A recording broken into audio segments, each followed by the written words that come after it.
afternoon, or evening, depending on where you are. Thank you for joining this third part of our conference. We met yesterday to discuss the concept of common security, what it means, and its history. And this morning we had regional discussions with breakout sessions for different parts of Asia. And I look forward to listening to some of the conclusions from those discussions in the last session of today, before our another fourth session of regional discussions for North America, Latin America, the Caribbean, Europe, and Africa that will take part or start at 16:00 CET this afternoon. But before we do that, we are going to discuss now the urgency of common security,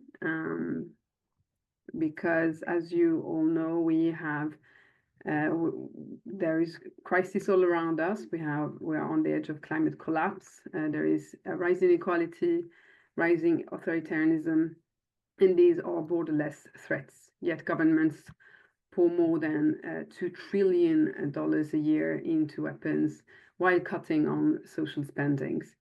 The result is a world where security means walls and missiles, and not healthcare or clean water or solidarity, social justice, climate justice.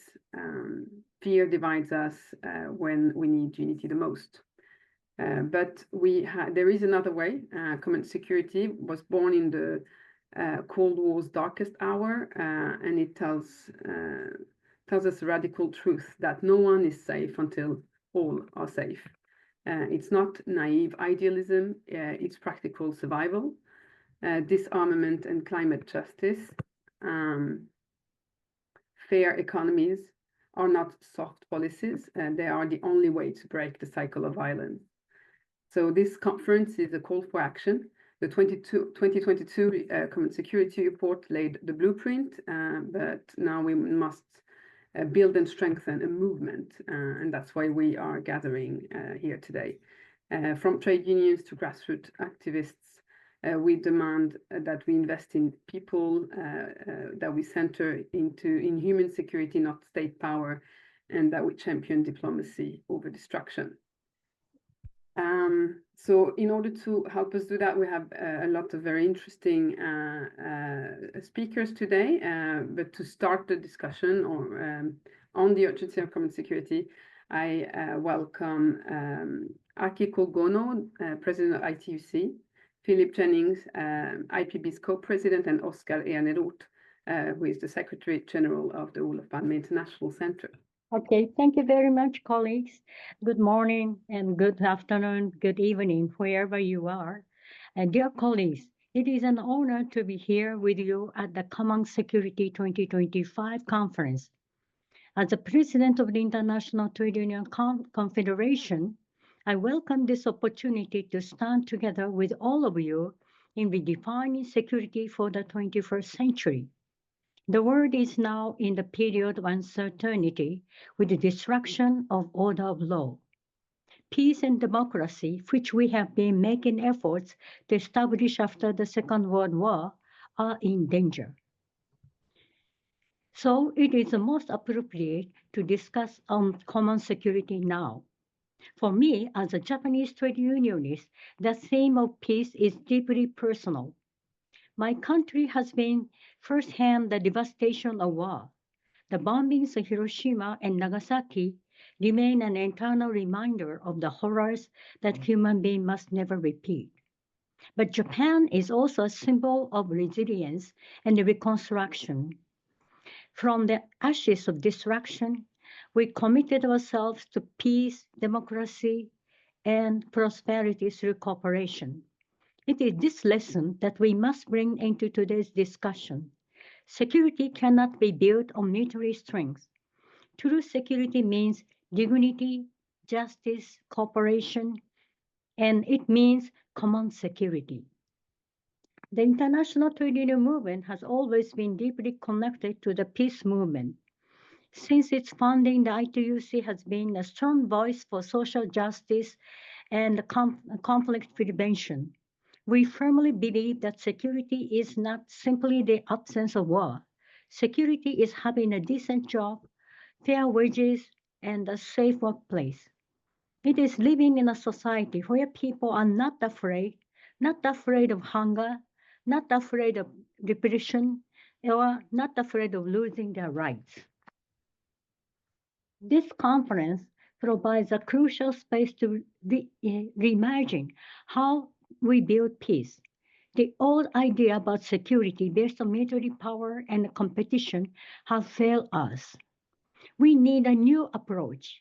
That is why ITUC is joining forces with you to defend democracy and the fundamental rights, to revitalize the multilateral system, and to seek a global commitment of disarmament. The world stands at a crossroads. We can choose a future of division, fear, and endless conflict, like we see every day being solved by autocrats around the world. Or we can choose cooperation, justice, and a new vision of security, one that ensures the well being of all people, not just the privileged few. I think for everybody, the answer is very clear. We must remind the world that security is not about building walls and investing in weapons. It is about trust. It is about understanding that no nation is safe, its neighbor is insecure. We need dialogue, diplomacy, and disarmament. It is not about peace through strength. The world needs to choose the path of strength through peace. I sincerely hope that this important conference will bring concrete ideas and strategies for a more just and peaceful future us all. And I'm really looking for the very dynamic discussion for peace establishment. Thank you very much. Thank you, and welcome everybody to this second day where the theme is the urgency of common security. And I was reminded of the quote of Martin Luther King, and I quote when he said, "We are now faced with the fact that tomorrow is today. We are confronted with the fierce urgency of now. In this unfolding conundrum of life and history, there is such a thing as being too late. This is no time for apathy or complacency. This is a time for vigorous and positive action." And that was the message that I took yesterday from all the contributions that were made. We learned about the urgency of now and about how organizations are stepping up. We learned about the history and of common security succeeding in the most difficult of circumstances. Examples, messages about current flashpoints, and the divisions and dangers that exist today. The message is for one of a change of direction, but also for us to mobilize and for us to step up. I think the IPB is ready, and I know in the trade union movement, both in Europe at the ETUC and the ITUC, the whole question of peace and how we achieve peace in this divided world has now taken on a new and significant priority in their work and their thinking. The question we faced yesterday was, well, can common security help us redefine the security issues that confront us today? About the importance of joint survival, about the importance of cooperation with the adversary. And the message is, this message is still relevant and practical. It's not naive or far-fetched, that it is part of our vision of how we seek solutions. We have to operationalize common security, and that's why this is urgent, to take strategic competition to one of cooperation. Now, the overall situation does not look promising, an absence of political will. This past week, has shown us examples of economic warfare in the sense of this aggressive tariff policy emerging from the United States of America. After 2 days, the American financial system themselves turned against this economic warfare when they realize the human consequences of it. And we now have pushback and what I would call a 90-day ceasefire. If only we could get those bond markets mobilizing for peace. I would say that in the next 90 days, we have opportunities. This weekend, USA is sitting down with Iran. This is a common security thinking. You sit down with your adversary and try and resolve difficulties. In the next 90 days, we'd like to see peace come to Ukraine with a fair and just settlement, ceasefire in Gaza, and new commitments to symmetry with the USA and Russia and the USA and China. That is the urgency of now. We don't want to be too late. And we want these things to happen, not just in 90 days. And how fitting it would be, Akiko, if we could have this new beginning, this new departure before the 80th anniversary of the Nagasaki and Hiroshima nuclear weapon use in those nations. It therefore has to be a time of hope, a time of commitment from us. And I look forward to the high-level speeches and presentations we have this afternoon to address the urgency of now and why common security can work for us all and for this planet, this family of ours together once again. Thank you. Thank you, Danielle, and thank you, Philip and Akiko, for your intervention. Thank you also for all participants and for those that are from yesterday, but also the new ones from today. As Olof Palme stated 40 years ago when the first commission laid down the report, and at the time there were rock bottom relations of negativity between the superpowers, we then said that you can't create peace by creating more weapons and more weapons and more weapons. We need to reach a common security to talk to each other.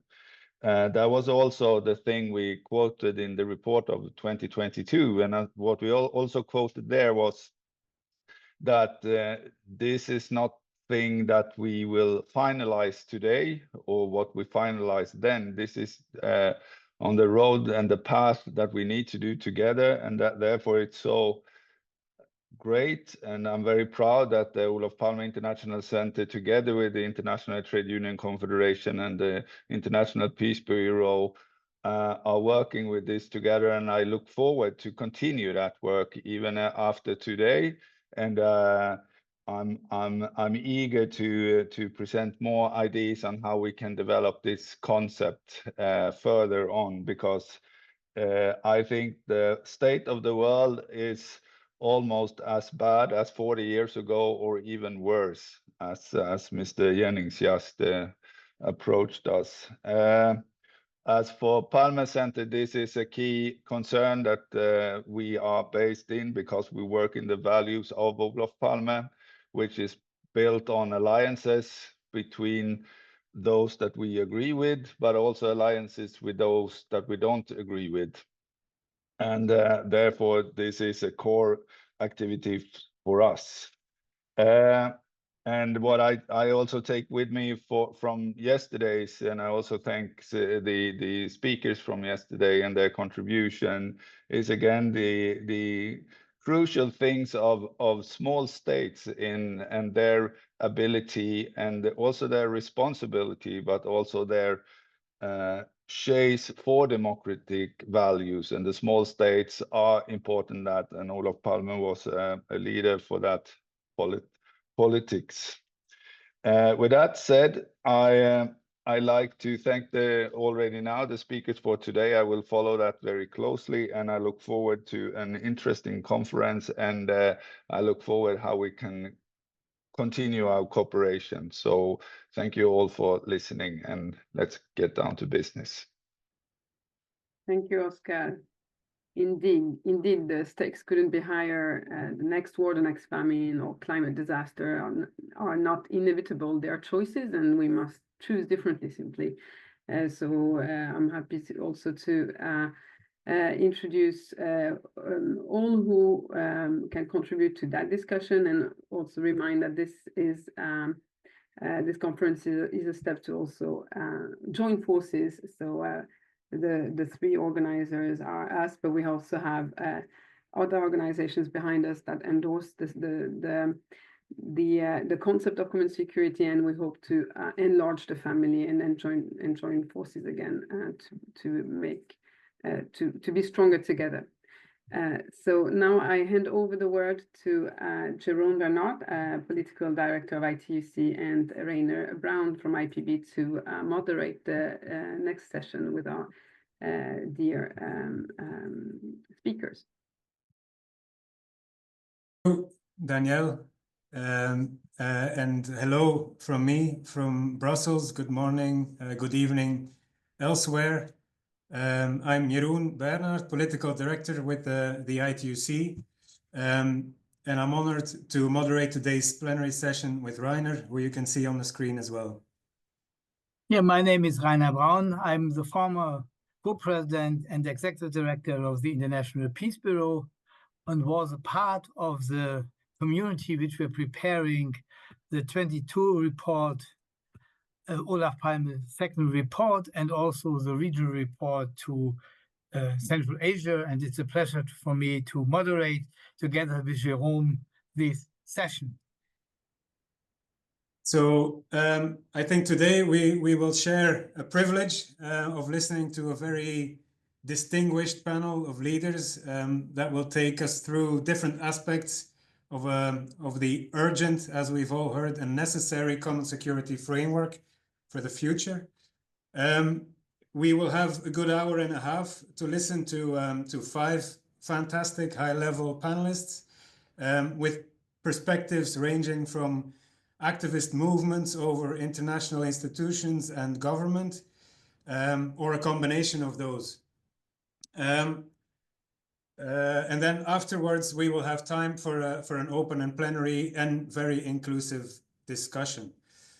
We will start by listening to Ciro Mauro, who is the director of the political unit in the Executive Office of the UN Secretary General. So very much a UN perspective. We will have Shireen Jordi from the peace movement, WILP, in Lebanon, with a feminist activist perspective.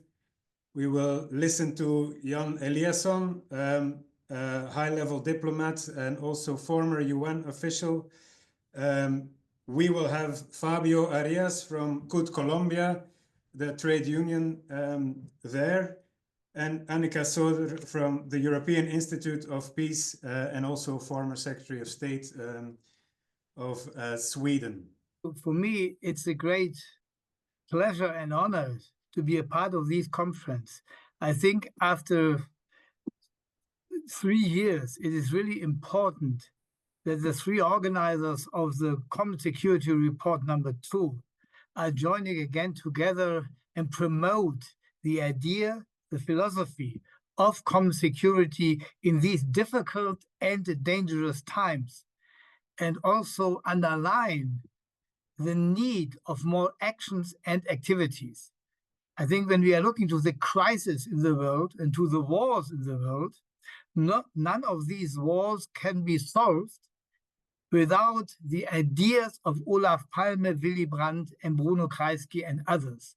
This is really the background for finding ways out of these wars. And I think it is urgent that the political agenda in Europe learned these lessons and come back to the ideas and the philosophy of common security. So I can only congratulate the main organizers and the committee who was preparing this event for the power, but also for having the courage to organize such a conference in these times. And it is great that we could find so many speakers from different parts of the world and from very different and diverse organizations joining together to underline the urgency and the need of common security. So I hope this conference strengthens these ideas and opens the floor for more common activities. So thank you so much for doing it. And Jerome, thank you that we both can make this part of the conference happened because, I think we both were a little bit in the beginning part of this discussion. And I'm very happy that, again, we both could come back to our past work and promote this work under new conditions today. Yeah, absolutely, Rainer. It's good to see that we can reconvene and continue to build the movement. But there's certainly more work to be done, and if it's actually it's terrible to see what has developed since we organized the first Common Security Conference, and how the world has apparently not seen the necessity to build such a common security framework. We see the damage done all around us, and we see it further intensify. So we certainly need to further intensify our actions as well. And to kick off this panel, we're very honored to welcome Ms. Siru Moro, who is the director of the political unit in the Executive Office of the UN Secretary General. So it's clear that in that position, she works at the very heart of global diplomacy, providing high-level political analysis and helping to shape how the UN responds to the ongoing and emerging crises around the world. So she will be setting for us the scene by exploring how today's shifting geopolitical landscape impacts on our shared vision of common security. Ms. Mora, it's great to have you with us. Welcome, and the floor is yours. Thank you very much, and good morning, good afternoon, good evening, depending on where you are. It's a very early morning in New York here, but I'm very happy to be able to join you today. This very interesting and timely topic. So just to kick off, I think it's safe to say that the world is in a transition process, essentially transitioning from what we knew as a post-Cold War era of unipolarity to a more multipolar world, which a lot of people say we're not quite there yet, but we're certainly in transition. And I think it's important to say that multipolarity in and of itself is absolutely not a negative development. In fact, our sense is that it's created important opportunities for balance, for justice, inclusion, new leadership on the global stage. But it is a transition which carries with it certain risks. So without strong global institutions, it can create a degree of uncertainty. Some go as far as saying chaos even. So what we're witnessing is a transition that's characterized by a very fragmented geopolitical environment, increasing competition among major powers, a loss of trust, I think, within societies across the board, but also between the global north, global south, if you want to use those characterizations, and certainly a waning unity of purpose among member states. So the power dynamics are, quite fragmented, with new poles of influence and economic blocs emerging. So quite an uncertain period. And all of this is happening in the context of a decline in multilateralism, which I think, most will be aware of. So the new fragmented geopolitical environment presents three significant challenges from our perspective. So one is the increasing danger of opportunism and miscalculation. So as geostrategic competition intensifies and relations between major powers become more strained, there's increasing danger of opportunism and miscalculation. The recent heightened rhetoric on the use of nuclear weapons, I think, is probably one of the most dramatic developments that we've seen. It's created an environment of increased armament in which military expenditures have reached record highs, and crucial arms controls frameworks, which were real gains, I think, real significant gains of the post-Cold War era, was a strengthening of these arms control frameworks. We're now seeing those being eroded. I think the second major sort of challenge that we see is the flouting of international law and erosion of norms and principles. So we've seen across the board a rise in instances of the lack of respect or violation of international law, including the UN Charter, We look at Russia's invasion of Ukraine, violations of international humanitarian law, as we've seen in Gaza, in Sudan, and the guardrails and norms and principles which have underpinned international relations for decades are being seriously challenged. And third is on the issue of impunity and lack of accountability. We've seen countries and actors big and small leverage this uncertain environment created by the transition that we've talked about to do as they wish. So we've seen that in a number of different places, Myanmar, case of Sudan as well. And as the Secretary General has said before, impunity seems to be the name of the game. Now, against this backdrop, we have an increasingly divided and dysfunctional Security Council, which is often unable to address these challenges, as its key members are at the heart of the intense sort of geostrategic competition, intense division and competition. So this has left the UN basically with very limited leverage or power to resolve or prevent conflicts or keep peace.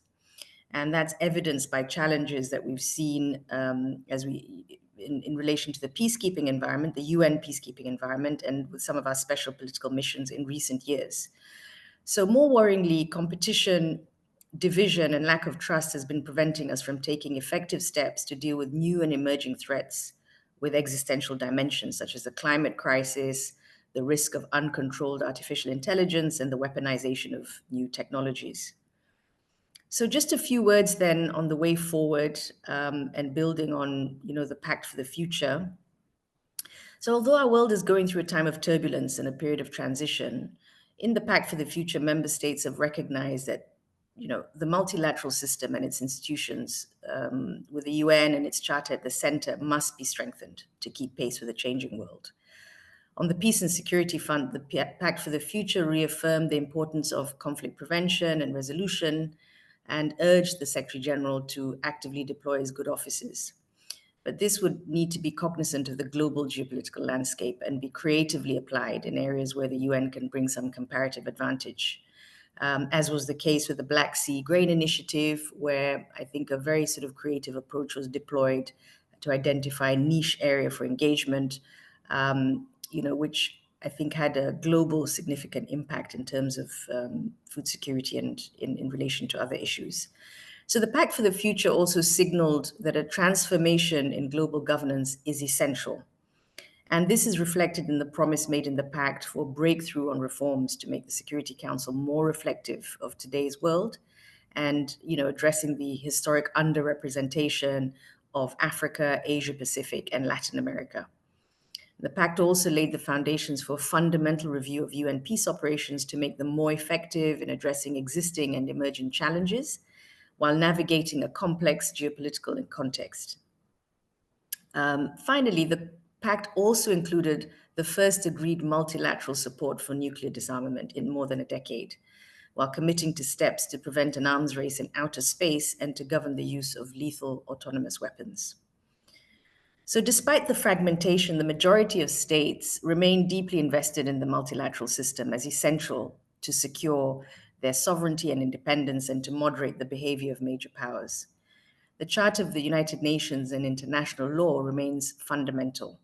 And without these basic norms, international relations could descend into chaos.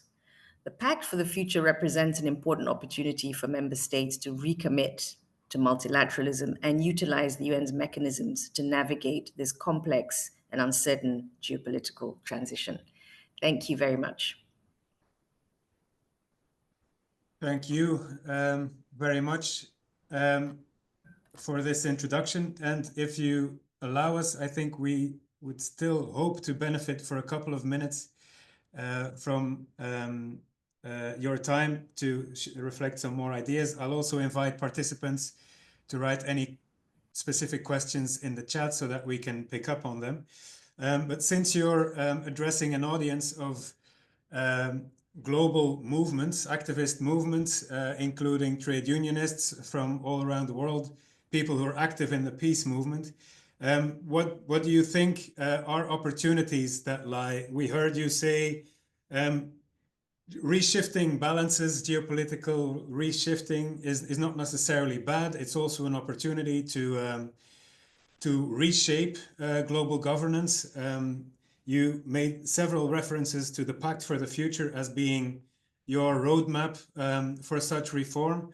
What do you think are key dates, activities, messages for a global activist movement that we can take with us in when we plan activities for the next years in support of this endeavor?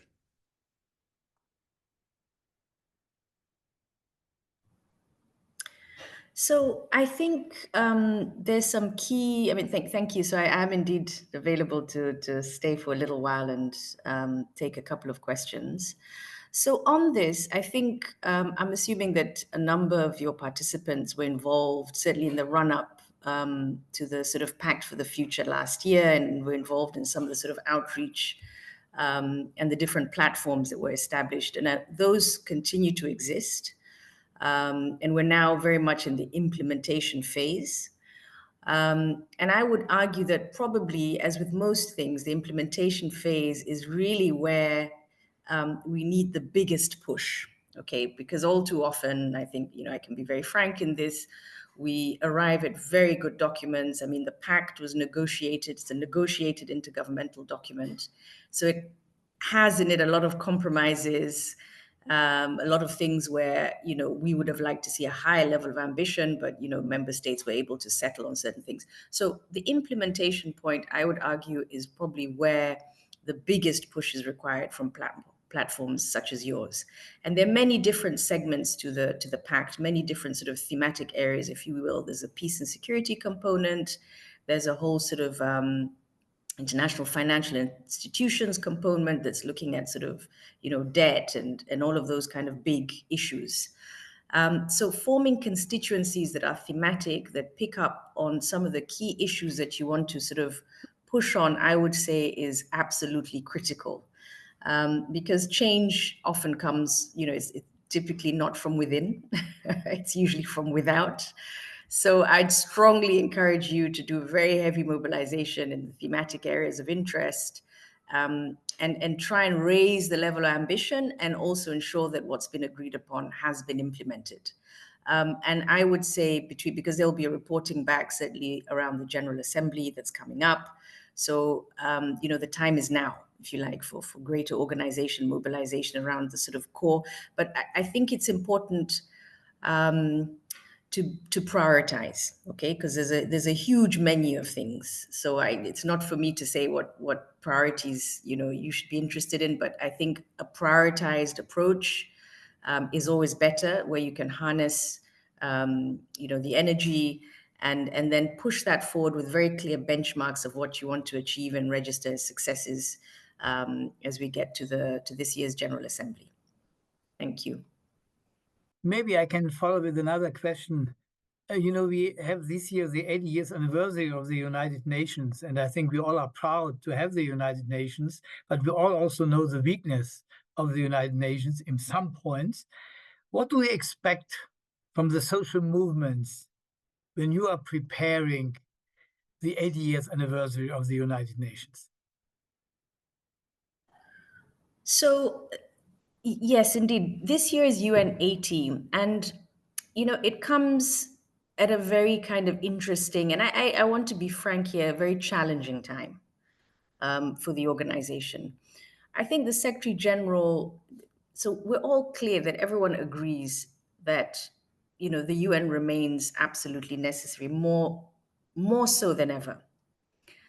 But it is a UN, the core principles I don't think are in question at all. But it is a UN that needs its own adaptation for these emerging times. Okay, so this is very much, I think, from the Secretary General's perspective, and certainly when he started his mandate, his first mandate, he was very much clear that the UN needs to sort of constantly evolve, adapt to changing times. And I think in UN 80, in the way he's pitched it, and some of you may have seen, he's launched this initiative UN 80, which is very much about reflecting on, really three broad areas. One, efficiencies. Can we be more efficient? Okay, I don't think anyone would argue against that. There's scope, to be much more efficient in the way we conduct our business as the UN. And there are areas in which the Secretary General himself can take and will take decisions on how to improve effectiveness. I think the second key area, which is very much a question for member states, is the issue of mandates. Okay. Now, with respect to mandates, there's a feeling that it's an important time to reflect together with member states to really unpack all of these mandates over. I mean, I was talking to the team, some of the team working on this, thousands of mandates. Some of them not very realistic. Many of them very poorly, which are not matched up by resources.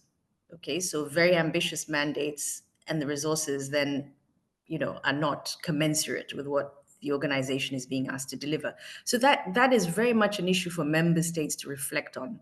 What is it that you want our organization to achieve? So some level of prioritization, and what resources, are you willing to deploy to enable us to achieve these objectives through these mandates? Is there scope to rationalize in some cases and rethink?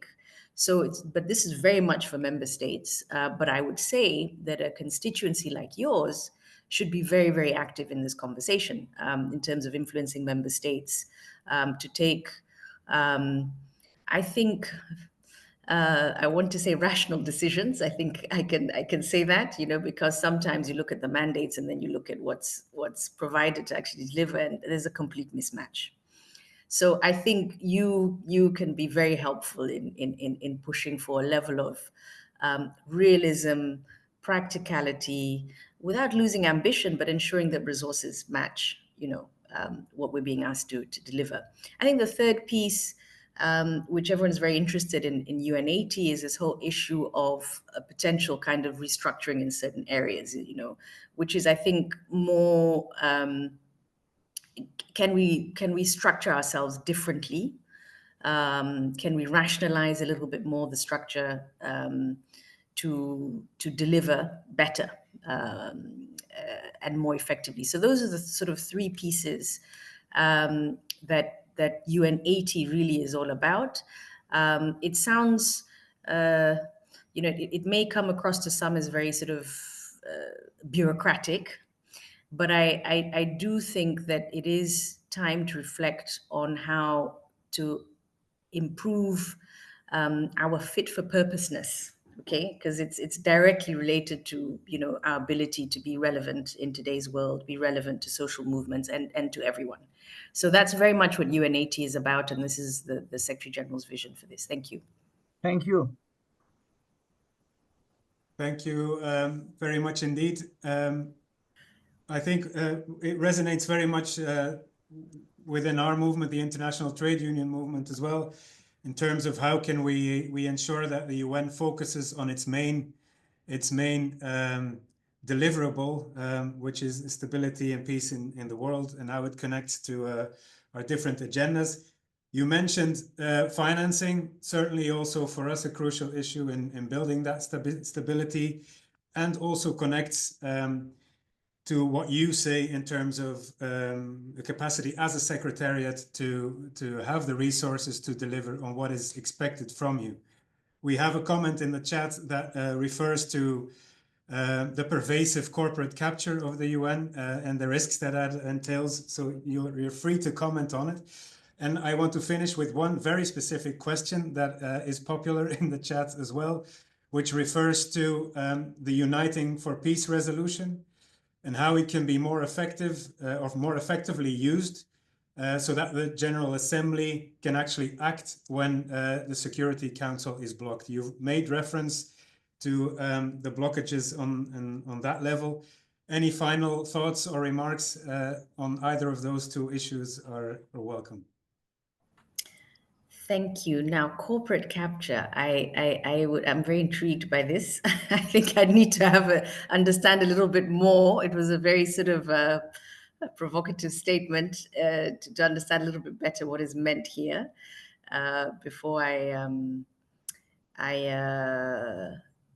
I kind of respond to that. I think I need to have a bit of understanding what's meant. Now, on the issue of the General Assembly, I mean, you may be aware that there was a resolution passed in the General Assembly which now compels members of the Security Council, when they deploy the veto, to have to explain why they've done so, which you think is a good development, because it really does place onus, and we've seen the use of the veto, especially last year. I think for many of you follow this, on some of the most challenging contexts, particularly in relation to the conflict in Gaza. You'll have seen, and so increasingly, people will now have to explain why. So, I mean, it's not, as far as people would like to go in terms of the full reform of the Security Council, but it's certainly an important evolution. So the Secretary General continues to push very hard for the reform of the Council to reflect today's world, because, of course, a lot of these institutions were established when many countries in the world were still under colonial rule and not fully independent, so didn't benefit from the opportunity of constructing the multilateral system. So it's been constructed without really taking into account, several member states in this world. So this is an issue of equity. This is an issue of justice, which we now have at the heart of, the agenda, which is positive. We need a big push to finally get there. We've seen some of the evolutions which suggest, okay, everyone seems to be happy with expanding the composition of the Security Council, but it comes with a qualification that, yes, you can expand and increase the permanent members, but they will not have the right of veto, which is, I mean, well, you can make of that what you will, but I don't think that quite satisfies the requirement or the ambition that most people have. So there's a distance to go. But I think the rules of the game will remain the same. The council remains the council, the GA remains the GA. There are ways for it to, try and put pressure for reform, which it's doing. But the fundamental site for reform, I think, remains the Security Council, and we continue, and member states will have to continue to push for that. Now, I see there's a question here in relation to militarization and deterrence and threats as a road to world peace. Well, there's no doubt, as I said in my remarks, there's been a, dramatic increase in military expenditures. You see that I think, most acutely in the context of Europe and the Ukraine war, and now that's driven, and given the new geopolitical environment, a strong kind of push within Europe to increase defense expenditures, begin to think of improving its own sort of autonomy in that regard, and reduce reliance on certain partners and certain frameworks. I think from their point of view, this is an existential matter. So there's no doubt this is what is happening. Now, does that improve deterrence? Debatable. I think that people would argue it either way. But I think it makes things more uncertain. I think our sense is that we have a heightened degree of uncertainty, and also, this is what I was saying, miscalculation for the first time.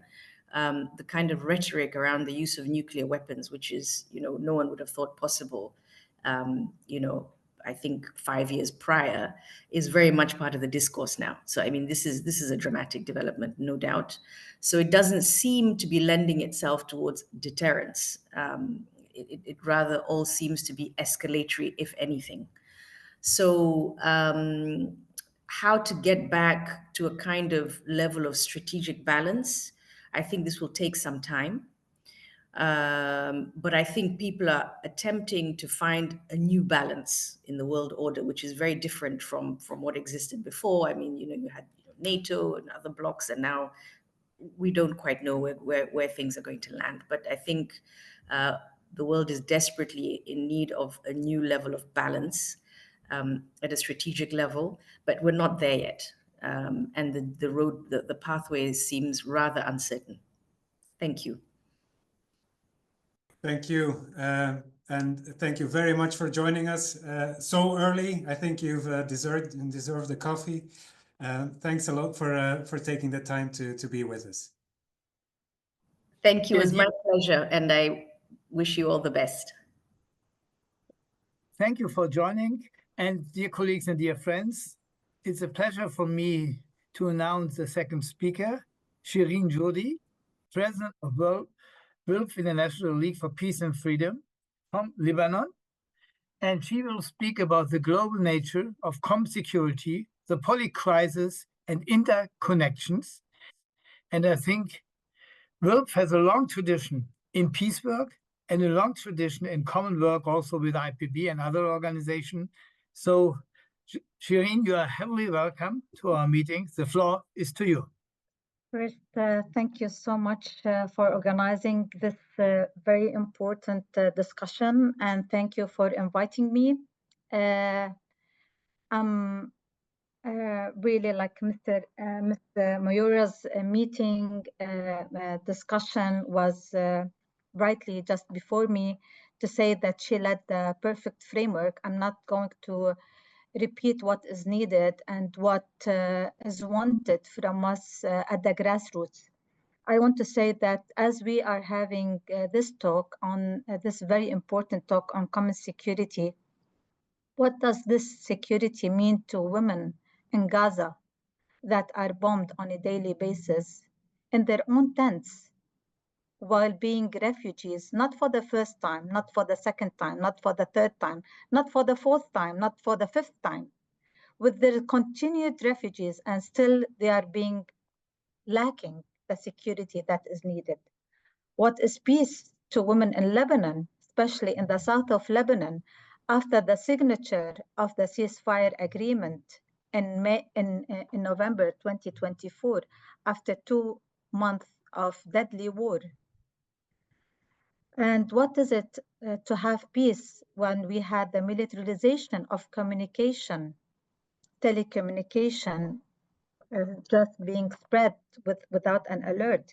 What is survivors to women in Sudan who are escaping lives and who are trying to find a rescue, who are trying to find their safe spaces, while at the same time committing suicide for the fear of being raped? What is it to have all the security for refugees, whether from Syria, whether from Iraq? I mean, this is the region that we're living in. What about women in Libya? So it's a compounded challenges that we are living in. So, and what does sovereignty mean to us in this world when we just watch governments from the north sending more weapons to the region than sending food, or sending more sanctions than sending solutions? And when they're sending food, they're sending it within a humanitarian context. And a humanitarian context definitely lack development. So it's a vicious circle that we are moving around. Another thing I want to start with is that we notice in the different discussions that we are at many times being called resilient. And I want to tell you, we refuse to be called resilient. And we say this is another kind of discrimination that is being produced against us. We just want to live a normal life, away from fear, away from want, with dignity. And that's why we call for common security, and we call you, especially like peace community, feminist community, trade unions, don't call women in conflict areas as resilient. We do not want to be resilient, and we do not want to be framed as such. In Lebanon now, we're living in a very difficult times where we had like the ceasefire agreement. We have a monitoring of ceasefire, but still we have violations on a daily basis. And here we need to also to redo our narrative. We need to understand exactly how to start with our narrative and how to shift the narrative to include the proper terminology. We do not have a crisis, and we do not have a war. We have occupation, we have genocide, we have murderous acts of using military towards civilians in different areas of this MENA, or as you call it here as West Africa. I want to focus my my talk on mainly four points and how I see this issue of the global into local. And we cannot talk about the local without talking about the global, and we cannot talk about the global until we're talking about the local. First, I want to talk about, and this is also resonate with what Ms. Moana was now mentioning, this framework.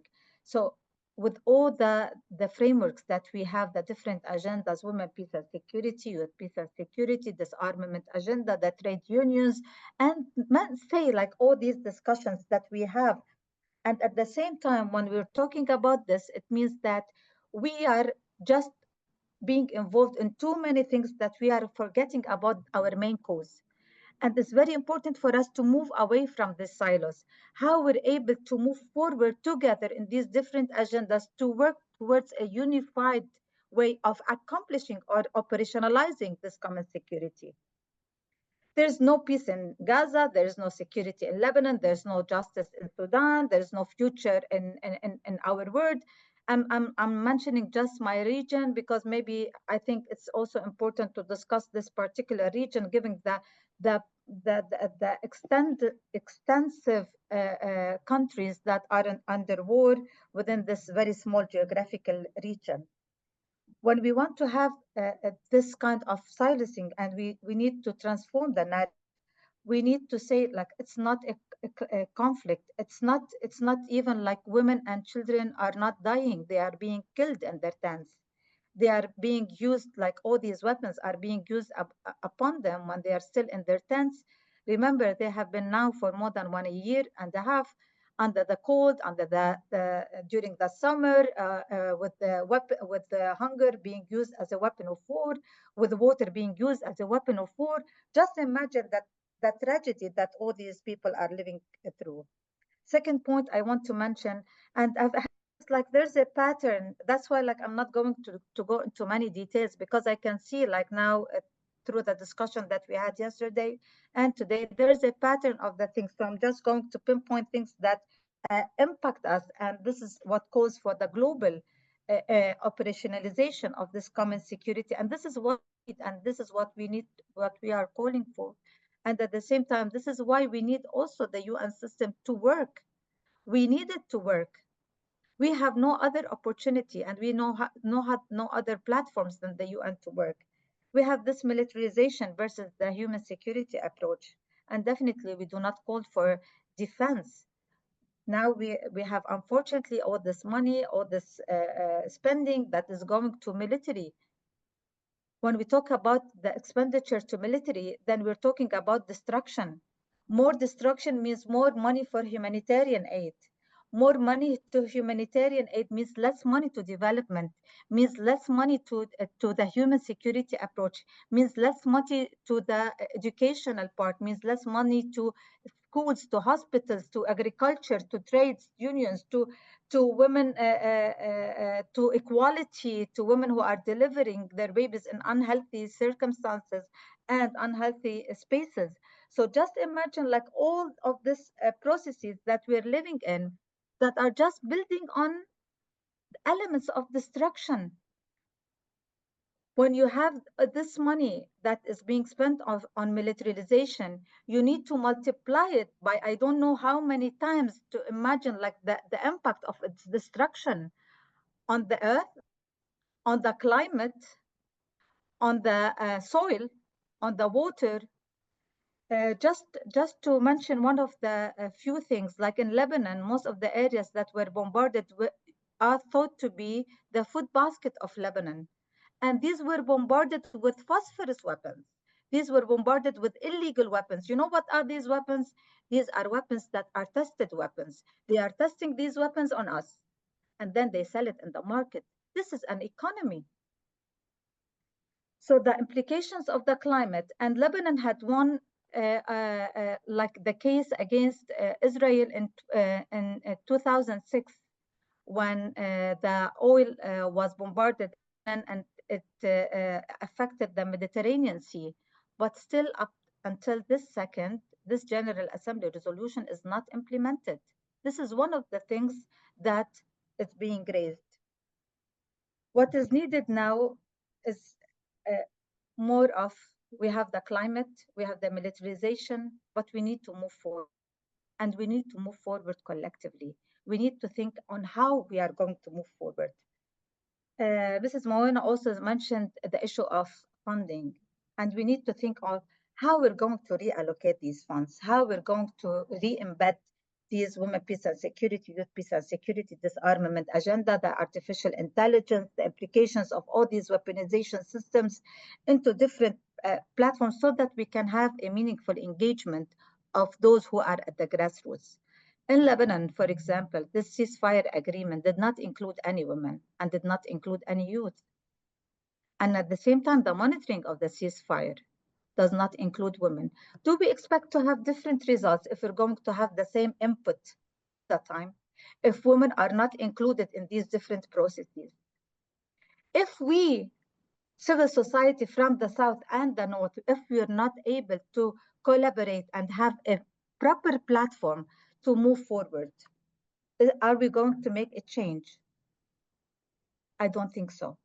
What we need is to reshape our vision of security. We need to act as a collective solidarity. And if you don't mind, I want to say, and this is something maybe for us to hear at this platform, especially during the war, and which is still perpetuating now in Gaza, we were very much hurt, not only by those countries that are sending weapons, but also from peace activists and from feminist organizations who did not have the proper solidarity that they should have had. We're trying to survive. And still, during our methods of surviving, we're acting for peace. But we're not having the proper solidarity that is needed. And that's why we need to rethink our solidarity campaigns, and we need to rethink how you're able to listen to the grassroots women and the grassroots youth organizations and what we are facing and what are our messages. How you are able to stop these manufacturing weapons companies of not only of manufacturing these weapons, how to hold them complicit and accountable and name and shame them for the death that we are living, and how at the same time we need to have our member states also accountable. How we're able to stop these weapons from reaching conflict areas in accordance to the Arms Trade Treaty 7.4. So this is a collective thing that we need to have, and this is a mutual accountability, not only from the South or women and men and youth, elderly, whoever, who are living in conflict areas, but it's also like your responsibility, those in the North who are living like with the proper electricity, you have the proper water, you have your daily lives. It's not like us. You have a responsibility, and we have to act accordingly together on how we move from, if I might say, like as if as if our activism is blurred, how to make it more visible, and how we can make also the civil society accountable, how we're able to make those manufacturing weapons accountable, how we can raise our voices to decision makers to make the change. It needs to start from us. If we're always going to talk among ourselves, we're listening to ourselves among ourselves, what kind of impact do we expect? We need to change our approach, and we need to change our strategies, and we need to have a real in-depth discussion, each organization by itself, and come together to say, like, this is how we saw a change can happen. Why there are countries who are really supporting Palestine or Lebanon or asking for ceasefire. The last thing that I want to say, common security cannot be achieved if we have states who are vetoing ceasefire. Can you imagine vetoing ceasefire? It means like we're vetoing just killing of civilians. Women in Gaza did not ask for weapons. Women in Gaza and in Lebanon asked for ceasefire. Thank you. Shireen, thank you so much for these clear and impressive words, for mentioning, but also mentioning the problems of solidarity with the people in Gaza and Lebanon. And I think you gave us a lot of homework for further thinking and for developing more actions for ceasefire and peace in the whole region. Thank you so much for this impressive lecture. And you can see in the chat that you get a lot of solidarity and support for your impressive words. Jeroen, the floor is to you. Yes, thank you, Rainer. And also from me, thanks to Shireen. That was a good wake-up call for all of us to be more active, to organize stronger, better, and to make sure that our solidarity is real for all those claiming spaces in terms of peace negotiations and government policies that are being developed, to claim that space, and for policy officers to grant that space to people to shape their own future. Next up, we are very fortunate to be joined by Ambassador Jan Eliasson. He's one of Sweden's most respected diplomats, I think, a true global statesman. His very long career includes, I think most of you know, serving as Deputy Secretary General of the UN, and before that, Swedish Minister of Foreign Affairs. He's very renowned for his mediation work in some of the world's most intractable conflicts. So he will speak to the necessity and also the possibility of a just and peaceful international order built on diplomacy, human rights, and multilateralism that we all want to achieve. Mr. Eliasson, the floor is yours. Thank you. Thank you very much, Jerome. Great to be with you. The words of Shireen rings still in my ears and remind me of the first three words of the UN Charter that I always carry with me. The first three words of the Charter is "we the peoples." It's not "we the governments." And if we forget to place the human being in the center of our activities, whether it is the work for peace or development or human rights and international law, then we have misunderstood what this is all about. We should be accountable to those who suffer. And I'm glad, Shireen, that you brought that subject so passionately to this discussion. I always also want to add a personal note of gratitude to you who have organized this meeting, the three organizers, because I was working for Olof Palme for 6 years. I was his assistant in the negotiations between Iran and Iraq in the 80s. And during that time and afterwards, he called me in as diplomatic advisor. So I served with him when he was prime minister. And I remember so much the passion with which he worked on this concept of common security. He was, of course, very strongly influenced by the European scene, the East-West confrontation, and the wall that existed at that time in Europe between East and West. But he also was, of course, very much involved in what was then called the Third World.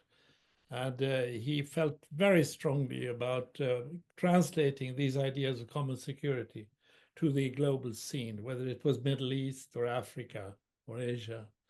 And I remember so many phone calls about this subject.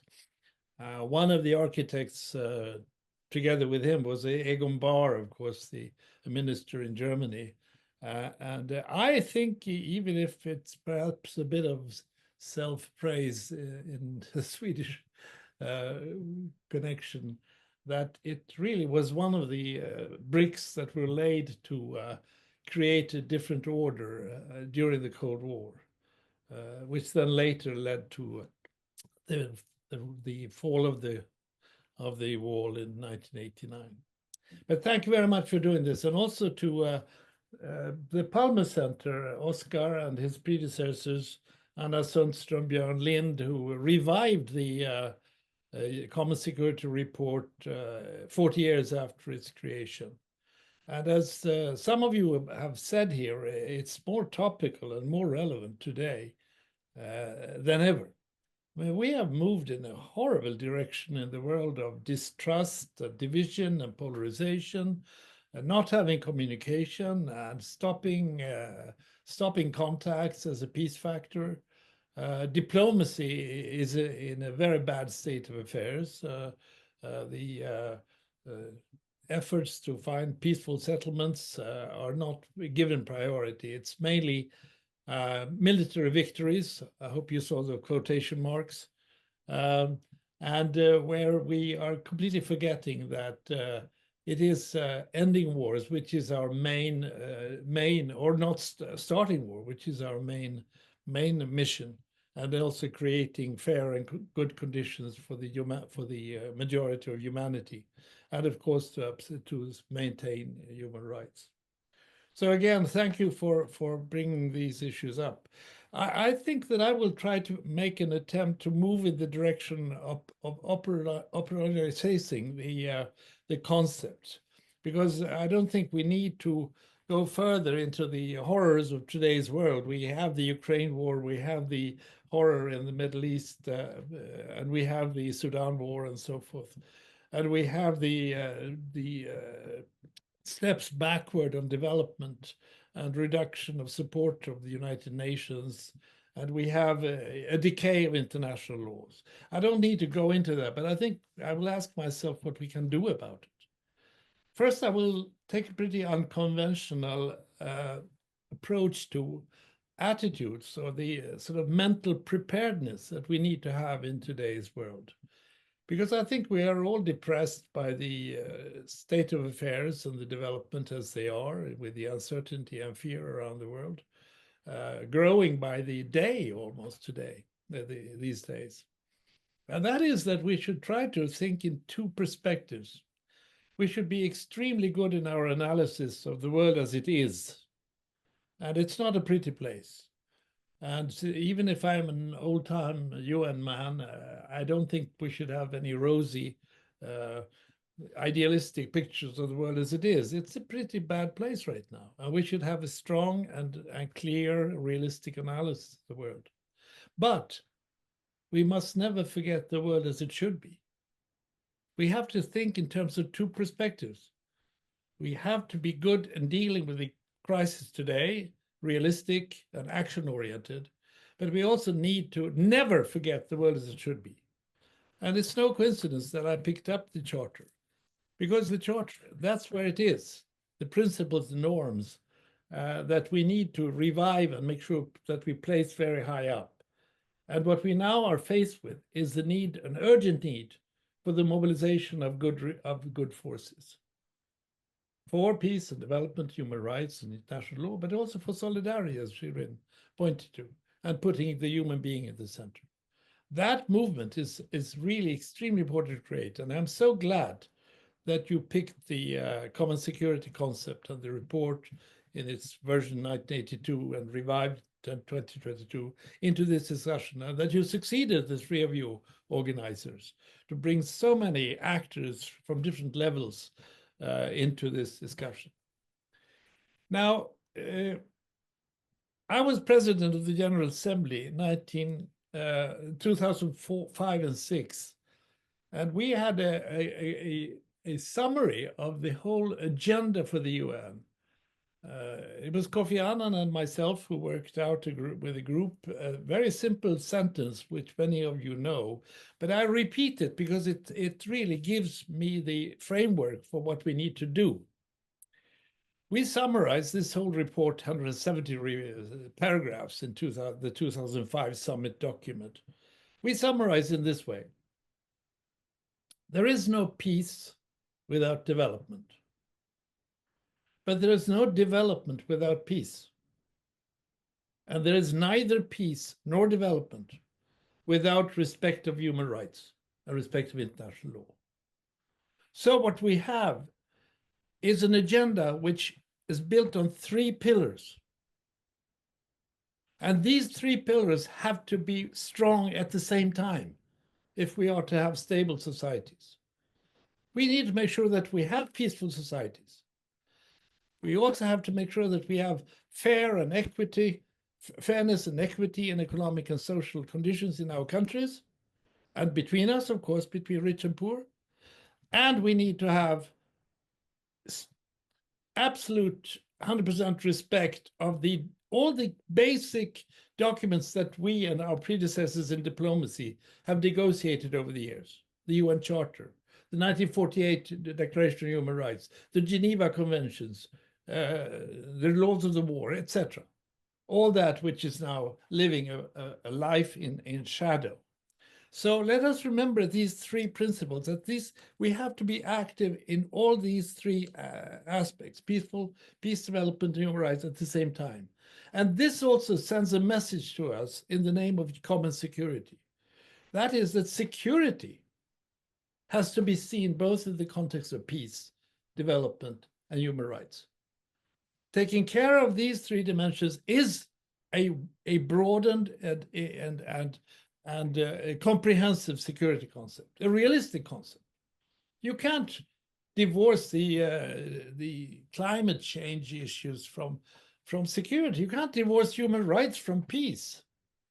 They are all connected.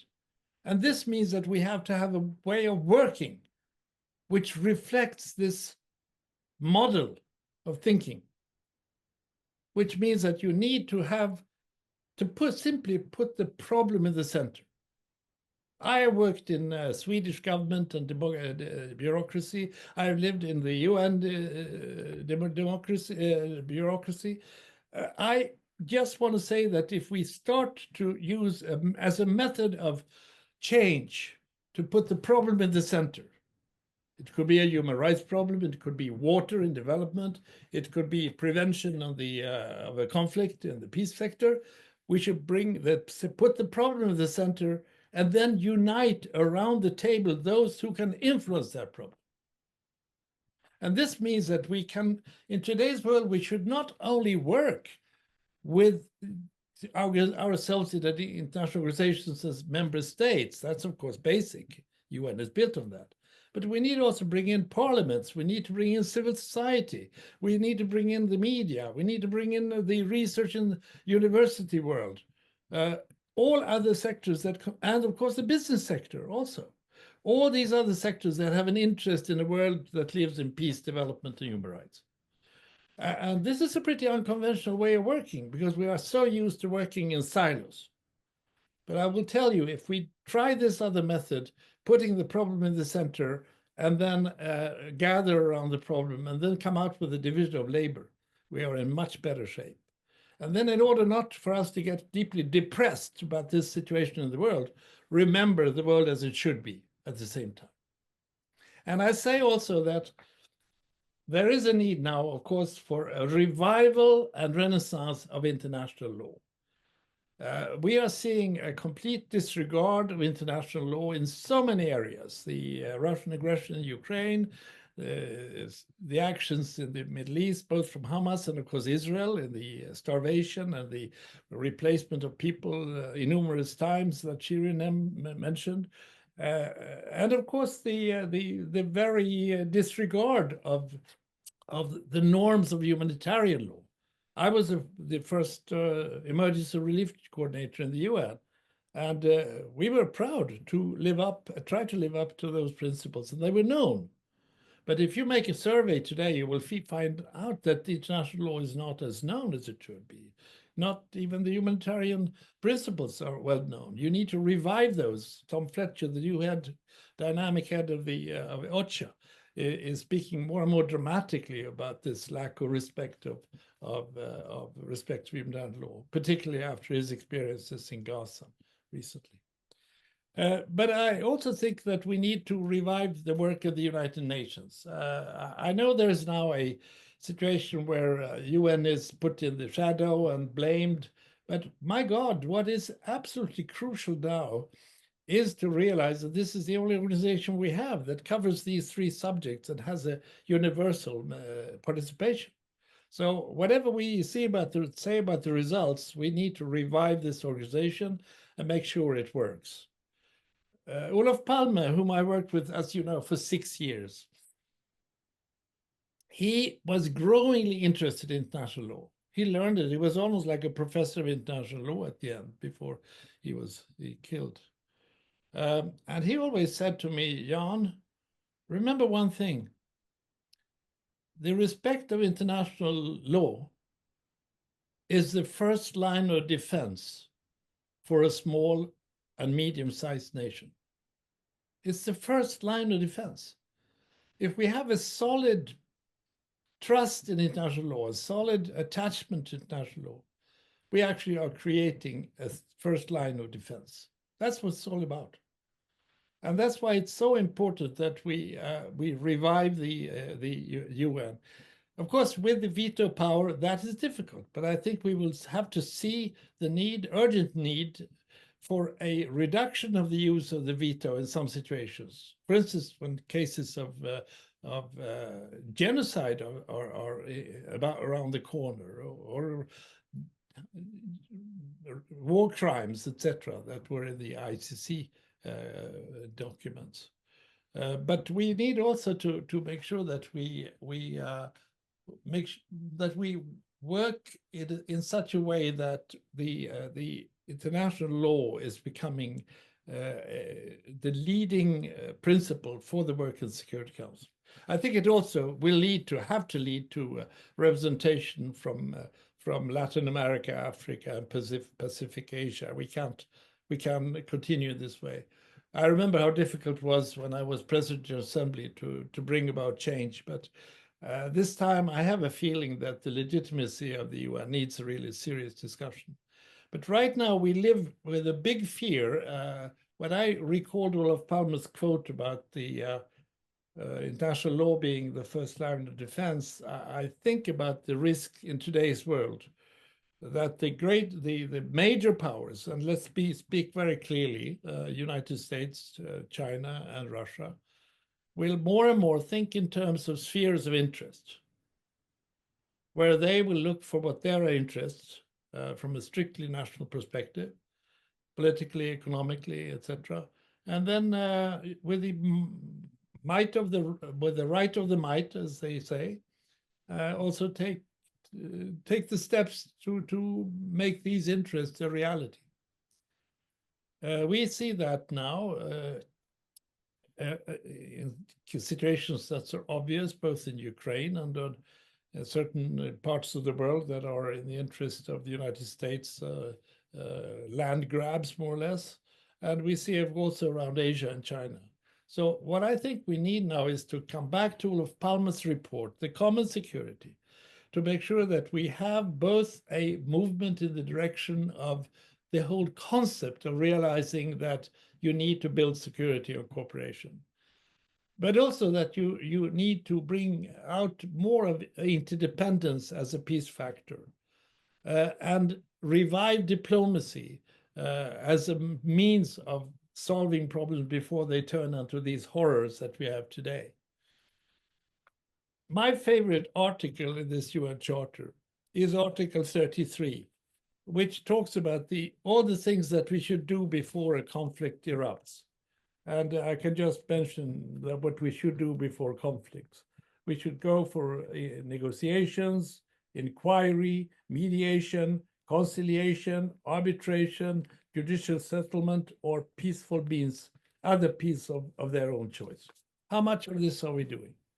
We need to make sure that we live up to that we revive diplomacy, also as part of the common security concepts, and by that we contribute to a more broadened security thinking in today's world, with the support of major actors in the world, not only governments and international organizations, but also broad popular movements. And I am very grateful that you have organized this conference in this spirit, and I think you can make a difference. Nobody can do everything, but everybody can do something. And this is what we should realize in these pretty difficult times. Thank you. Thank you very much. And I think this was very enlightening and very interesting listening to you after somebody who's currently in the UN Secretary General's office. and who spoke about the possibilities and the opportunities for new balances in the system.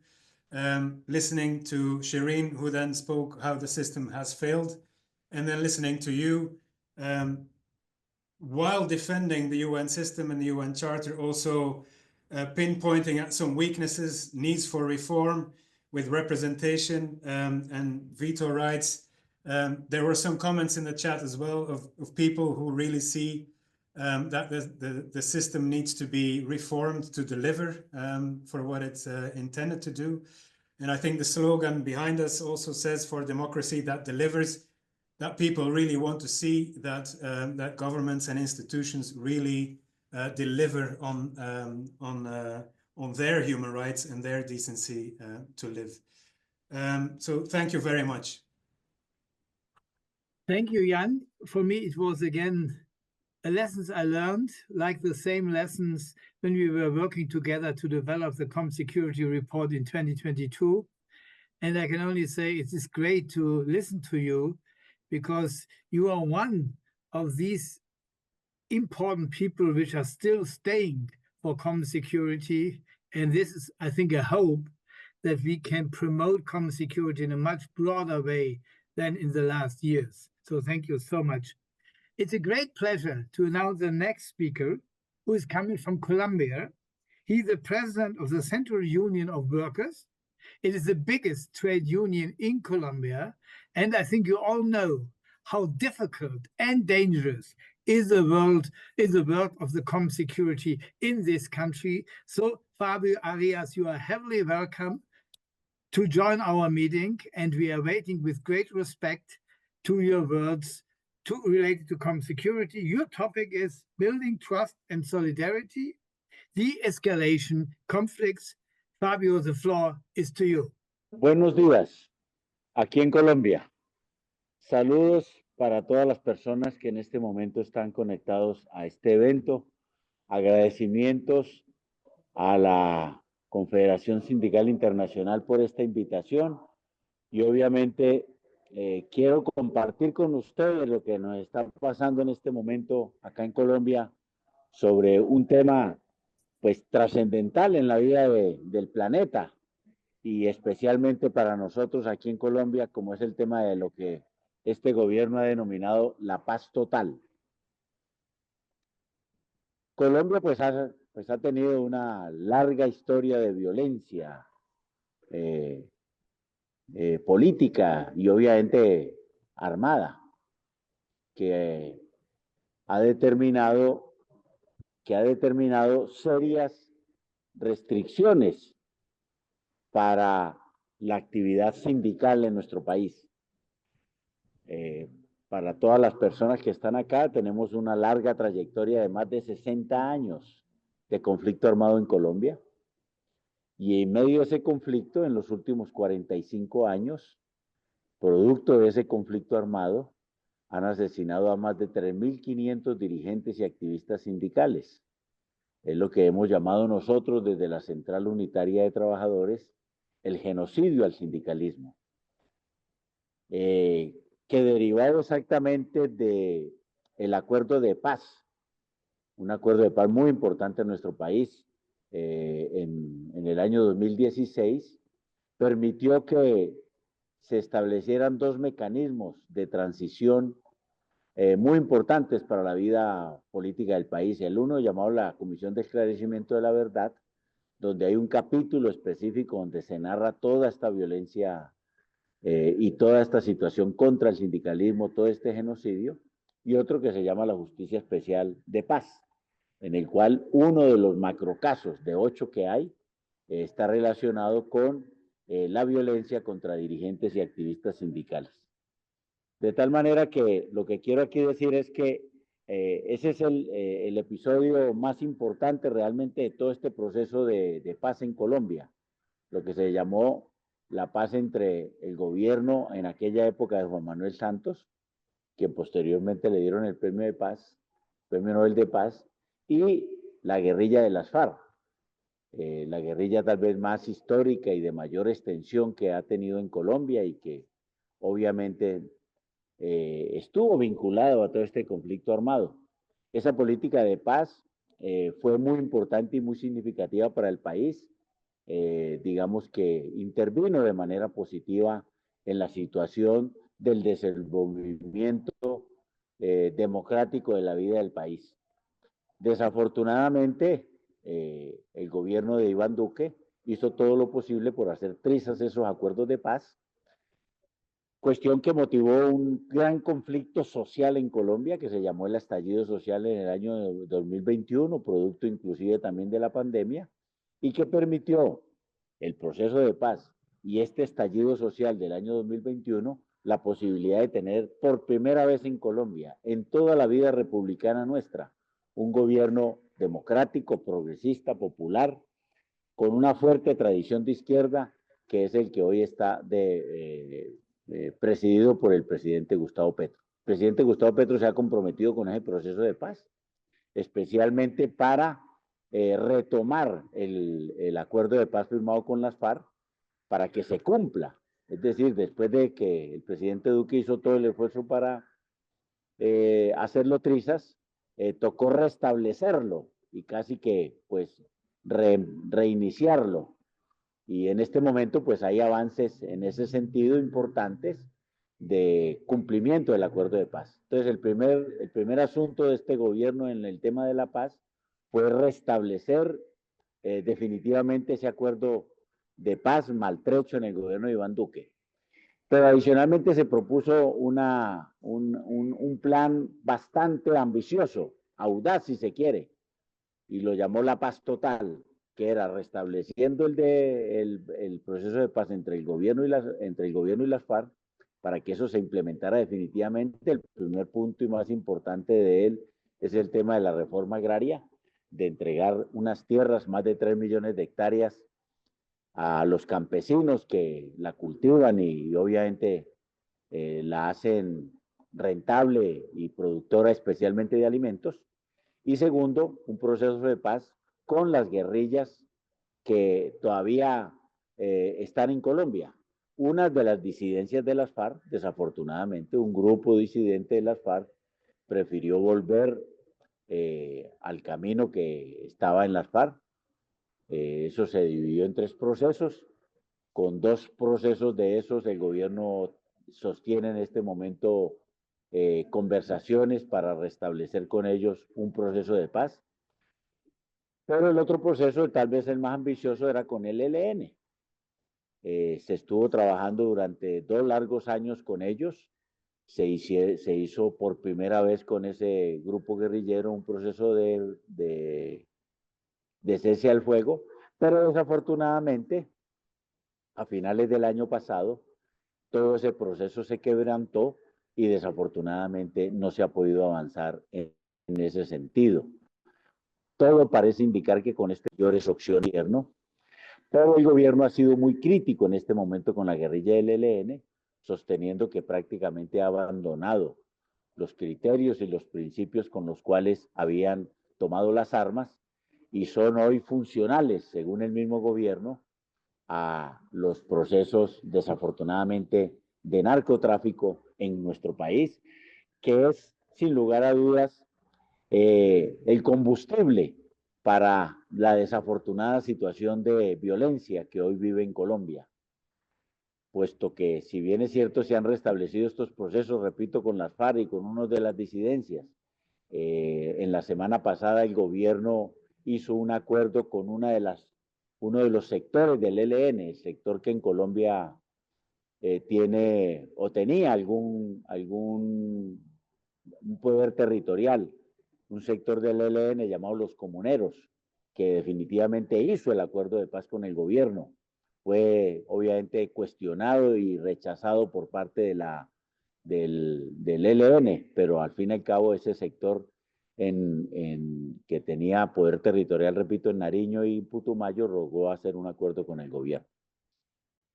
Y el gobierno intenta mantener o hacer la posibilidad de hacer un acuerdo con un grupo criminal muy importante en Colombia que se llama el Clan del Golfo, que tiene un poder territorial muy importante en los sectores de Antioquia y el Caribe colombiano, en la costa norte de Colombia. Allá tiene un poder muy grande que se extiende desde Antioquia hasta terminar con la frontera con Venezuela.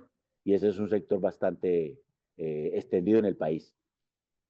El proceso de paz, desafortunadamente, repito, especialmente con la guerrilla del ELN, no se pudo adelantar, no se pudo desarrollar, no va a haber acuerdo con ellos en esta oportunidad. Y bueno, el gobierno persistirá con las dos disidencias de las FARC y tratará de avanzar en ese sentido. Pero repito, el problema mayor que seguimos teniendo es el tema del narcotráfico y el paramilitarismo, que también está íntimamente ligado a ellos, que también hace parte de ese combustible que tiene el narcotráfico para seguir insistiendo con el poder del paramilitarismo en Colombia. La situación está así, no pareciese que se vaya a poder avanzar mucho en este sentido, desafortunadamente, y por eso el gobierno de Gustavo Petro no ha dudado un minuto en calificar de que la política antidrogas en Colombia, impulsada por los Estados Unidos, es una política fracasada que debe rectificar. Para terminar, debo decir que la Central Unitaria de Trabajadores es una convencida de persistir en que los sectores en conflicto, en esta oportunidad, el conflicto armado en Colombia, hagan procesos y hagan esfuerzos y aprovechen esta oportunidad que este gobierno permite para que definitivamente haya un proceso político negociado con estas estructuras armadas e inclusive las estructuras criminales vinculadas al narcotráfico. Persistiremos en nuestro afán de que debe haber solución política negociada al conflicto armado en nuestro país. Somos convencidos de que eso es lo mejor que le puede pasar al país. En este sentido también hemos sostenido una y otra vez el rechazo al genocidio de Israel contra el pueblo palestino en Gaza, y también persistimos en que en la guerra Rusia-Ucrania debe haber una solución política negociada también. Debe prevalecer por encima de toda una situación de solución política, y por tal motivo pues no estamos de acuerdo y rechazamos todos los procesos que dicen de escalar la posición militar en esta situación de guerra en Rusia y Ucrania, de Rusia y Ucrania. Este es nuestro mensaje general sobre el tema de la paz, no solamente en Colombia, sino en el mundo, y persistiremos que debe estarse es en una política de paz y no de guerra. Reiteramos nuestro compromiso con la vida y nuestro rechazo total a toda política de muerte. Muchísimas gracias por la oportunidad y un cordial saludo para todas y todos, y muy amable a la CSI por la invitación. Thank you so much, Fabio Aria. That was really a brilliant presentation showing the development of peace and how to solve a conflict which destroyed the country for many, many years, and how are the problems by solving such a conflict. And thank you also to put these national conflict together with the big international problems like Gaza and the Ukrainian war, and shows to us the activities of your government. I think it was very helpful to understand what security means concrete in solving also a national conflict in a country, and how the international activities influence such a conflict, and also how difficult it is to solve. I think we have some minutes time for one or two questions to you. May Jérôme, you will ask the first question to Fabio, and then please, when you have a question, put it in the chat, when we will inform Fabio about the question, and maybe he can answer the question. Fabio, my question would be, how do you see the future in solving the problem with ELN, and how you see the future of the process of peace and development in your country? Because I think we learned from Jan that these two questions are deeply connected. Maybe you can say some words of the link between development and peace in your country. Bueno, la posibilidad de la paz en Colombia, o el desarrollo de ella, está de alguna manera en un punto muy complejo, muy difícil. las posibilidades de éxito de los procesos de conversación que el gobierno mantiene abiertas, pero que no se ha podido consolidar con el ELN, no parecen tener un buen futuro, especialmente porque entramos ya en un proceso electoral del próximo año. A principios del próximo año se desarrollará la elección de los congresistas en Colombia y adicionalmente de la elección del nuevo presidente de la República. Y dada la situación de polarización política que existe en nuestro país, especialmente por la posición de oposición irracional de lo que nosotros llamamos acá el uribismo y el establecimiento neoliberal, pues van a colmar toda la agenda de aquí en adelante. E incluso este es un tema que definitivamente es aprovechado para las posiciones de mayores de extrema derecha del país, de las que representa el uribismo, de lo que representa el expresidente Álvaro Uribe Vélez. Y por eso, y en esa circunstancia, ellos entonces aprovechan de alguna manera que no hayan podido avanzar estos procesos, especialmente con el ELN, para decir que hay que recuperar y volver a lo que en su momento estuvo el presidente Álvaro Uribe Vélez diciendo de la seguridad democrática. La seguridad democrática es la expresión, digamos, de más extrema derecha en nuestro país, que es el recorte de los derechos democráticos, la persecución y la estigmatización, y en este sentido puedo decirlo con toda la precisión, la persecución y la estigmatización del sindicalismo.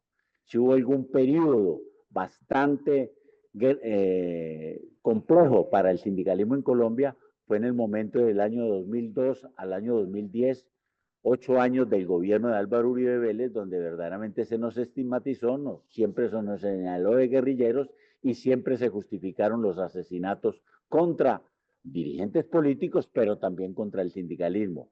Fue la época de mayor persecución, de mayor estigmatización y de mayor cantidad de asesinatos para el movimiento sindical. De tal manera que esta problemática electoral que se nos viene está íntimamente ligado a si se recupera por parte del uribismo y de la extrema derecha el gobierno y por tal motivo la persecución y la estigmatización, o por el contrario logramos tener la continuidad de un gobierno democrático, progresista y popular como el de Gustavo Petro, que permite sin lugar a dudas mayores garantías a la expresión democrática y sin lugar a dudas la posibilidad de que estos grupos armados entiendan perfectamente la oportunidad que siempre se les ha ofrecido desde una perspectiva democrática y popular como son estos gobiernos que hoy tenemos. Yo lo analizaría y lo definiría de esa manera. Thank you. And I think, Jérôme, I will give the floor back to you.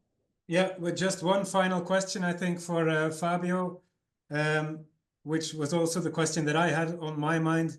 So thank you very much for your intervention. What I also noticed is that you did not make many references to the international community. You did not refer often to the United Nations, regional structures potentially, or the international community. Are there any final thoughts that you have in terms of the role for the UN or international solidarity? Por supuesto que sí. Disculpe no haberlo mencionado y a pesar de que usted me lo insinuó. Ya lo recuperé. El punto es este. Evidentemente, el proceso de paz con las FARC siempre tuvo un acompañamiento internacional muy positivo y todavía lo mantiene a través de las Naciones Unidas. Aquí hay así como se dice, un comisionado especial de Naciones Unidas que evidentemente ha estado pendiente todo el tiempo y ha contribuido no solamente con su presencia, sino con diversas manifestaciones y expresiones de las Naciones Unidas para el proceso de paz con las FARC.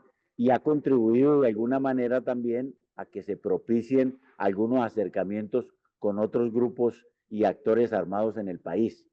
Pero repito, esa es una actividad muy importante, muy significativa. Fue muy crítico cuando Duque estuvo haciendo o tratando de hacer trizas los acuerdos de paz, llamando al gobierno nacional a que atendiera ese reclamo y esa solicitud de la comunidad internacional. Y debo decir que en esto, en términos de la solidaridad internacional, Europa ha sido también muy diligente y muy eficaz en mantener una opinión favorable a todo proceso de paz. Y quiero aquí decir, y de antemano, toda la solidaridad recibida por el movimiento sindical. No hablo ahora de estos últimos momentos, hablo de siempre.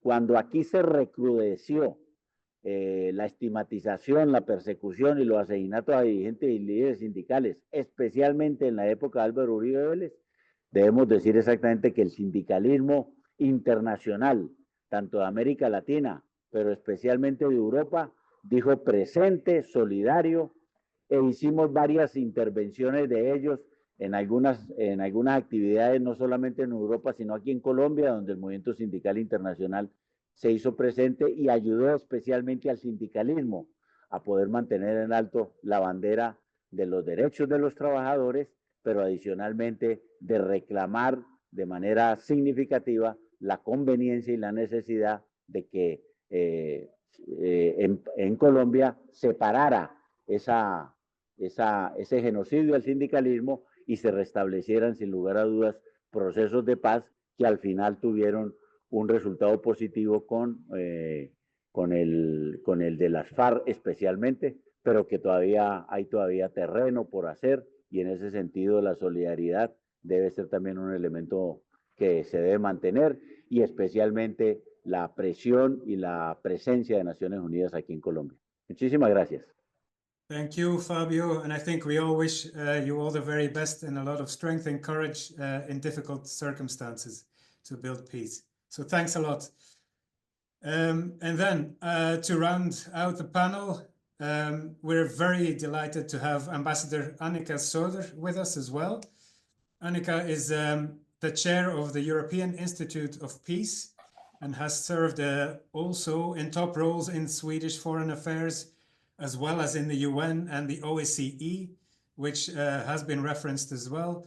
And with her commitment to preventive diplomacy and multilateral cooperation, Annika will conclude the panel by examining how global institutions and partnerships can play a more effective role in resolving regional crises and building lasting peace. Annika, the floor is yours. So the question is, are there global efforts to actually improve the situation or not? And I would like to mention the spaces that are shrinking for civil society, and also obviously for trade unions and other social movements. The places are weakened. We've spoken today a lot about the United Nations, and it's obvious that many actors would want to dilute the role of the UN, and they have so far been rather successful. But there are also the faces. Who do we actually see online, on television, in the media? And I fear that we have some role models now that we would really like to replace with other actors. And that is why, of course, working together to identify common security prospects, that is why that is so important. Diplomacy and negotiations have been at the forefront for us more privileged in what we used to call the West. We have seen it as the first line of defense. To talk to the adversary, as was mentioned earlier by Philip Jennings, has been a guiding star for many of us. And I believe that possibly the peace agreement, wide, comprehensive, and deep in Colombia, was the last peace agreement we actually had with prospects for long-term success. Since then, we've seen this dilution of international cooperation, possibly with the first term of President Trump, and with the growing authoritarianism in many of our countries.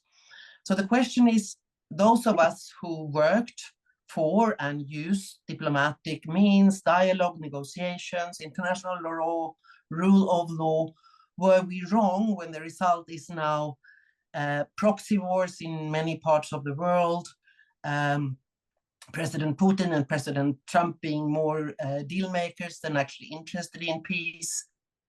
And if we were wrong, is there another way to deal with this?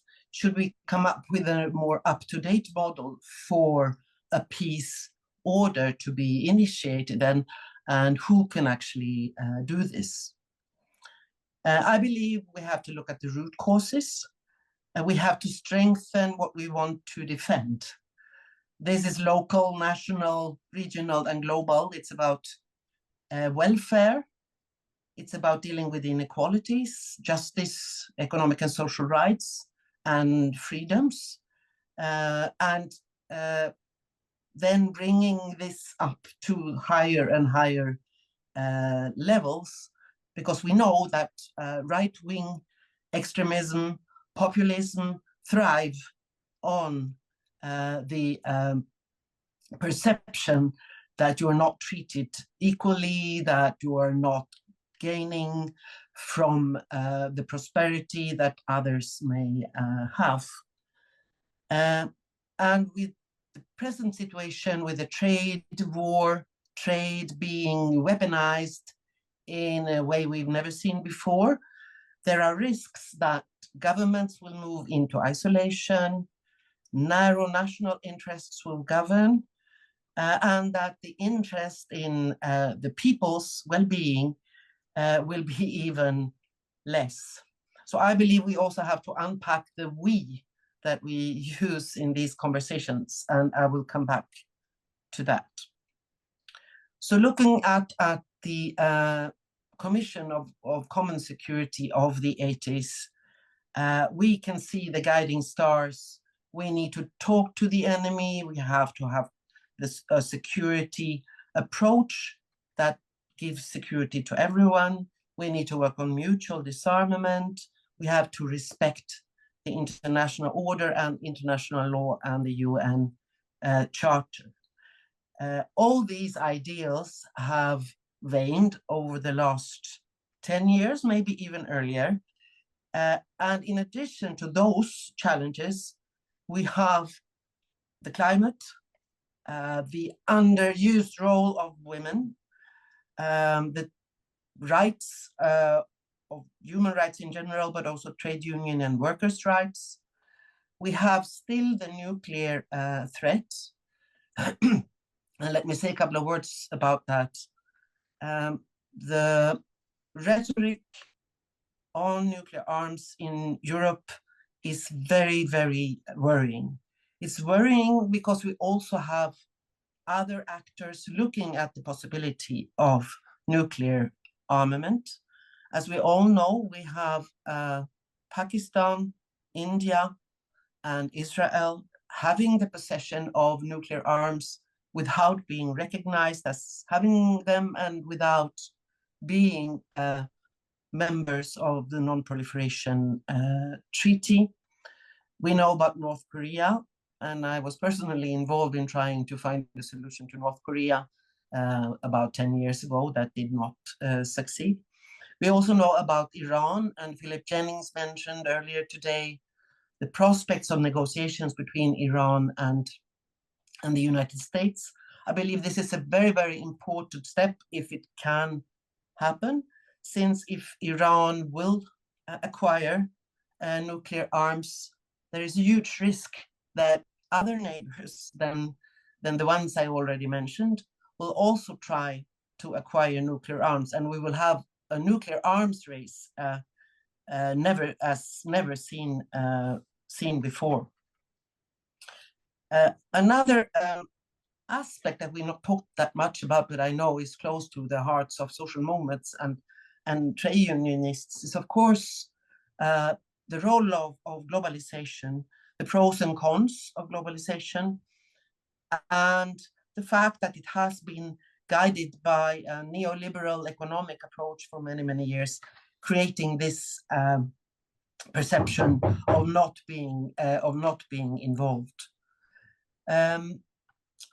Turning to a couple of important factors in the work that the European Institute of Peace is doing, I wanted to mention the work we're doing between Iran and the Arab Gulf countries, where talking to the enemy actually plays in a very positive way, so that Saudi Arabia, taking the lead, is actually in constant dialogue with Iran, which has been seen as the main enemy for many, many years. So we should also look at places where efforts are being made to find common security solutions. I'm fully aware of the domestic situation in the countries we're talking about, but still, geopolitically, it can play a very important role if there is an agreement among those countries. The European Institute of Peace is also working on Palestine and Israel, and there we dedicate most of our efforts to supporting the Palestinian agency. The situation is devastating, not only in Gaza, but also in the West Bank. The resistance against occupation by most is conducted in a non-violent way, but I believe the world has failed when it comes to solidarity to the Palestinian cause, and failed when it comes to recognizing Palestine as an independent state. What is positive here, and again, in a way, about common security, is that there is a global alliance of about 100 nations working for the implementation of a two-state solution. I regret that this is not really well known, but if some demands were put on this alliance of about 100 countries, including all EU countries and all OIC and Arab League countries, it could actually play a role to counter those who believe that violence could lead to a solution, since I believe that continued violence could actually lead to Palestine and Palestinians being in a situation where they will lose their country. So there are regional solutions, and I mentioned a few that have prospects but are underused and underestimated.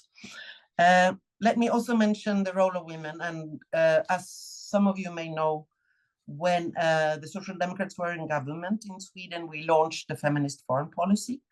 Many countries followed us, and we uphold the 3 R's: rights, representation, and resources. And about 14, 15 countries believe in and have launched variations of a feminist foreign policy. It is my hope that those 15 countries will take more action when it comes to the situation of women. We heard Shirin explain what's actually going on in Lebanon and in Palestine. There are many, many other situations where governments can step up and give support. Unfortunately, the present conservative government in Sweden, they abolished this policy, so Sweden is no longer a member. I hope that the elections in Sweden next year will change this. There was also the Global Deal initiative that we took about 10 years ago to actually have a global drive for decent work and for workers' rights. And I believe that initiative that was then seated in the OECD, that can also be revived and claim the important rights. Finally, I was in a commission on the principles for peace, and I wanted to mention those principles as guiding stars for peace, but also guiding stars for us to work in solidarity together. It's about the legitimacy and accountable security for people in war situations or in peace processes or in authoritarian regimes. It's about solidarity and dignity and humility when we interact with people in difficult situations. It's also about promoting a pluralist approach, local approaches, and also to understand that every situation is separate from the other. This could be a way to overcome a trust crisis if implemented and if we succeed in convincing governments to actually apply those principles. I think we're far away from that right now. When it comes to unpacking the we, I believe that we need to look at the root causes for right-wing extremism, for populism, and again, I repeat, find the solutions to overcome inequalities and to support human rights. To me, this is deeply ideological in the sense that when we listen to Fabio and what he says about Colombia, it's quite clear that with a leadership, an elected leadership, having the ideology of common security, having the ideology of actually caring for the people in their country, you will also see a movement, be it on women's rights, be it on trade unions, be it on climate, be it on disarmament and avoiding militarization. It has been mentioned that small states could play a role. I believe that there is a group of middle powers around the world with governments who could actually join forces and work together if pressure is strong enough from their people, from civil society, and from other actors. I believe many of them are to be found in the European Union, and it is my hope that the European Union will not move in the same direction as other global powers have been doing lately. Finally, at the global scene, I believe we really need to initiate what can be called a North-South dialogue with the inequalities between different kinds of countries, between what we used to call the West and the rest. I believe we need to find ways using all the channels we have to actually work closer together in solidarity. Thank you. Thank you very much, Anneke. I think this was excellent as well, to have a bit more of a European perspective, realizing that it's one of those regions that is repositioning itself in the midst of all those geopolitical shifts. If we have 2 minutes more, I think we have a question from the floor that is referring to the impact of globalization, or the current model of globalization, and how it plays a part in creating the imbalances, the instability that we see around the world today. So if you could expand a little bit more or reflect on it as well. And then I also had a question, since it was brought up at the beginning of the conference but hasn't featured since. It's the role of the OSCE, or the potential role of the OSCE, and whether you had any thoughts on it. Thank you. So let me start with the OSCE. The OSCE is in a way a brainchild of common security, since it encompasses former enemies and took off after the fall of the wall and the fall of the Soviet Union with the Paris Charter in 1990, encompassing security in a more conventional sense, but also economy and the environment and the human dimension, meaning democracy and human rights. My fear today is that the fact that President Putin has given up on all the principles embedded in the OSCE and in the UN Charter, and cannot be trusted when it comes to possibly after a ceasefire agreement or a peace agreement for Ukraine. that the trust in this construct of OSCE is diminishing. Many Europeans in the European Union, for example, believe that we will have a Cold War with Russia for generations to come. So there's presently very little effort to try to come back to the arms control instruments and the other confidence building instruments embedded in the OSCE. I believe this is detrimental if we do not try in the context of a peace agreement, and also to think of countries that want to be part of a multilateral structure, like the Central Asian countries, that will be left without a belonging to a multilateral structure at the regional level. The UN is, of course, still there. So it is at the crossroads. It has a transatlantic link, but the question is also now what will happen with the US relationship with the OSCE, which has always been a very strong one, but now the OSCE transatlantic link may be with Canada only. We do not know yet, but it's a very, very important question, also bearing in mind all the protracted and frozen conflicts in the OSCE region, be it the Western Balkans or other parts of Eastern Europe. When it comes to globalization, I believe we've all lived with, and not least all of you trade unionists, with the global value chains for a very long time. We've got used to it. We have not accepted, but we've seen also how different working conditions play in the global market.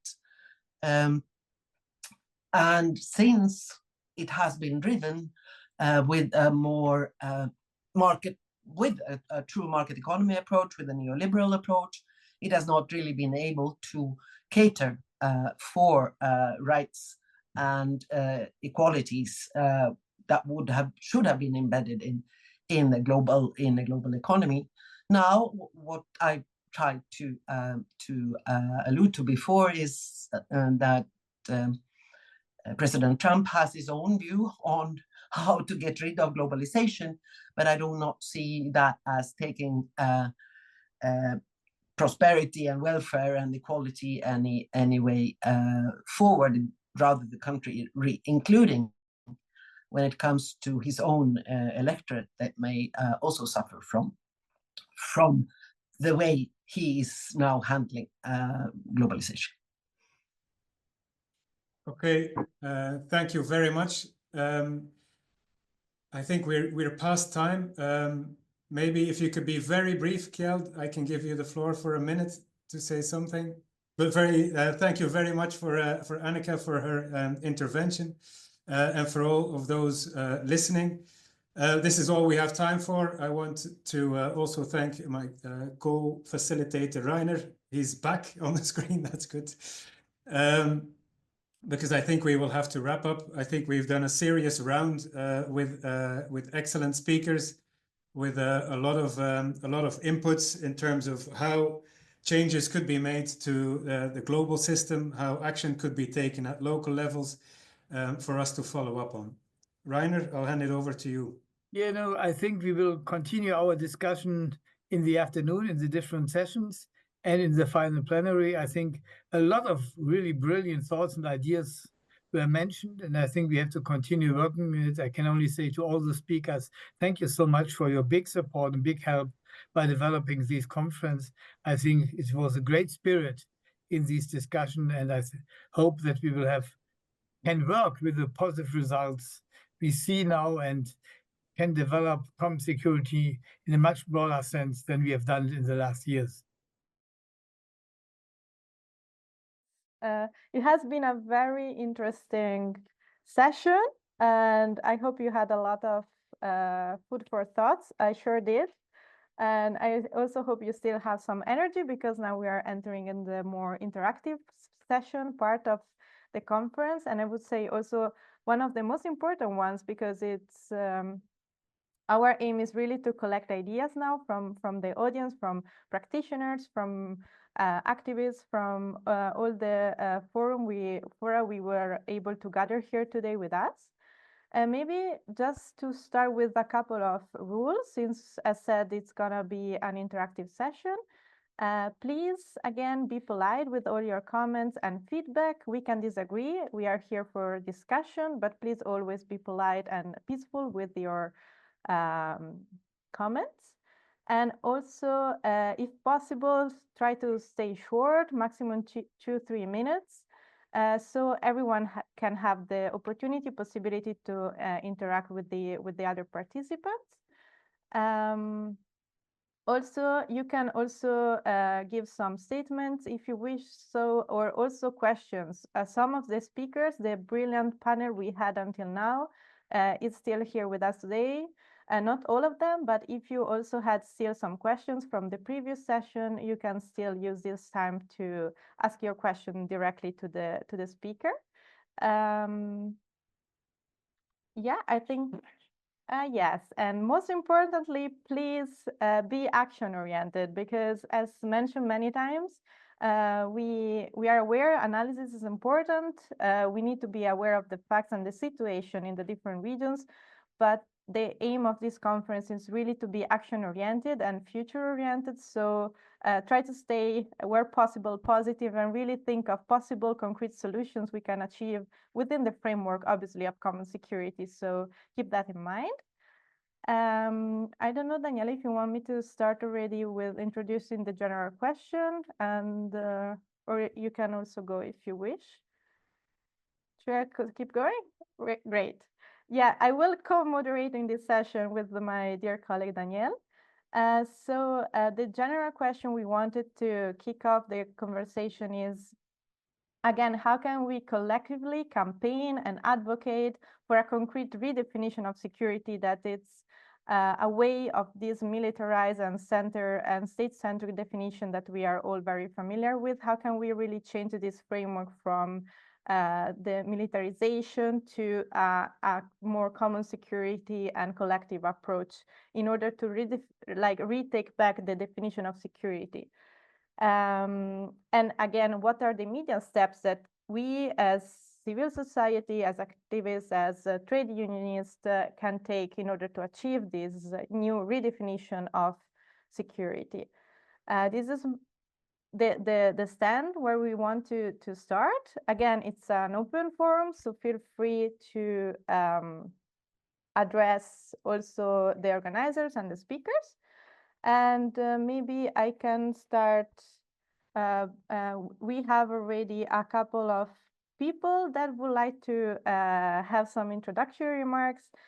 Therefore, I would like to introduce, maybe we start with Manal. Manal Taha, she's a Sudanese anthropologist and conflict analysis expert. And I believe she will explain a little bit more also the situation, obviously, in Sudan, but then in general also keep this global perspective. So please, Manal, if you are ready. Hi, everybody. Let me start from what is the current status of the war now in Sudan. So we have we have a war between two parties. The national, the Sudan military, the national military, and a paramilitary called Rapid Support Forces, RSF. And the Sudan army is called SAF, which is Sudan Army Forces. So I'm going to refer to SAF and RSF. RSF is a paramilitary, but is no longer part of the military, and now they give her the name of militia, because it doesn't have judiciary to be part of the national army. However, they are well equipped, very strong. Their head of it, Hemeti, used to be part of the government. He's the second man, and the first man was the head of the army. So those two guys were partners. One is the president, one is the deputy, and they were sharing their interest and exporting the gold of Sudan and controlling 82% of the Sudan treasury. The war started between the two of them because there was a competition on the resources that we have in Sudan, especially the gold resources. Sudan number 4 in gold in Africa and number 9 in the world. So this is number 1. Number 2, the other minerals we have, and also the other resources we have. So this is like a war on resources on Sudan, and the direct impact was citizens. So there was no an actual ethics or moral in their attack and in their combat. So the victims are the citizens, because there is no anybody to hold them accountable if they kill people. The various victims are women. RSF used to control, which is the militia, used to control Khartoum, control central Sudan, control many areas, like 70% of Sudan. And they advanced their military operations in many areas.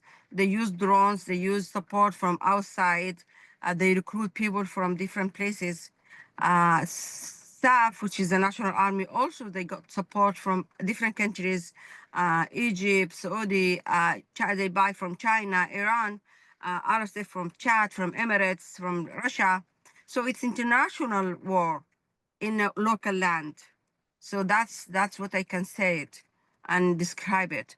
And it's local, and we, as a citizen, we perceive it a war against citizens, against Sudanese, because there is a lot of looting, a lot of rape, a lot of killing, and arbitrary arrest, and all that's happening on the for civilians. We have like 11 million displaced internally and 2 million refugees outside the country. That's the number we know them. There's many numbers we don't know them in different countries. So this is one of the things that makes Sudan like this crisis is severe. In addition of that, we have the starvation, and that's never happened in our lifetimes. So this is starvation. It's to the extent that you cannot find a meal for 1 or 2 or 3 days. You walk like a long distance, miles and days without food, because you are running for your life and you don't have food, you know. The access, Sudan, it's, yesterday I was with the Arab Center in one of the also webinar like that, and I was talking about the neglection of the war itself.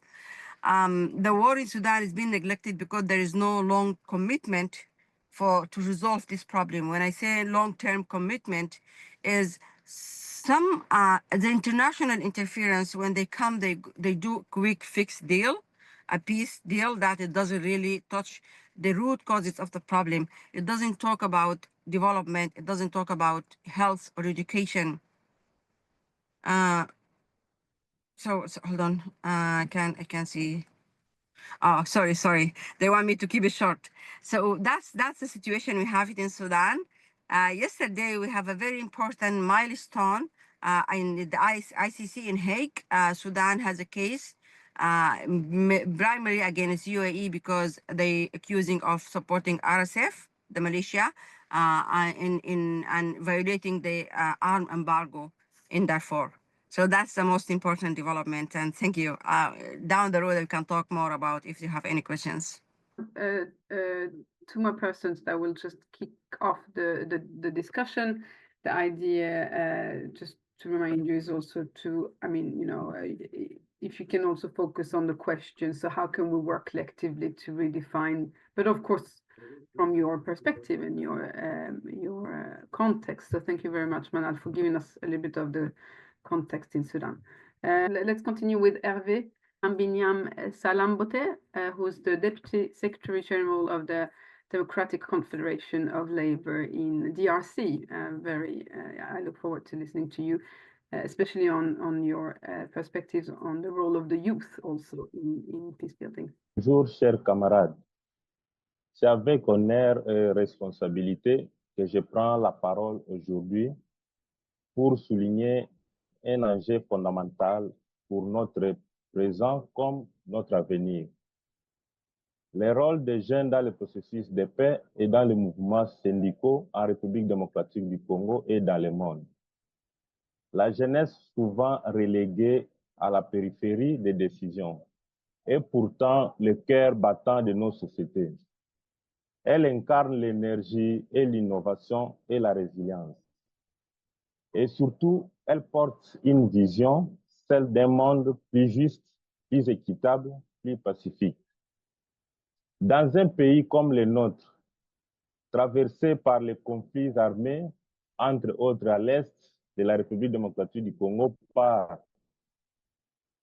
l'AFC M23 soutenu par le Rwanda, à l'ouest par les milices Mugondo, et au sud-ouest par les Bakatakatanga, les jeunes refusent d'être spectateurs.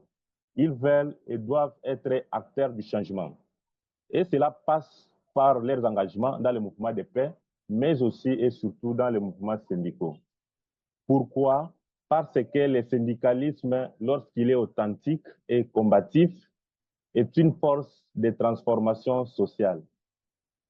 Il ne s'agit pas seulement de défendre les droits des travailleurs, mais aussi de préserver la dignité humaine, de lutter contre les injustices structurelles qui alimentent le conflit, de promouvoir la solidarité au-delà des appartenances. Les jeunes syndicalistes congolais se battent pour un emploi digne, pour la justice sociale, pour l'égalité des chances. Ils utilisent les outils numériques pour mobiliser, dénoncer et éduquer.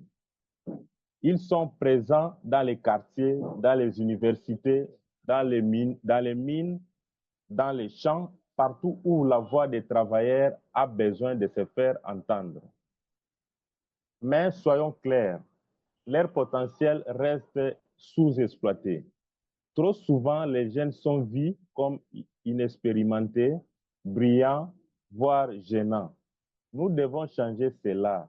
Nous devons ouvrir les portes de nos syndicats, les former, les écouter, les confier des responsabilités.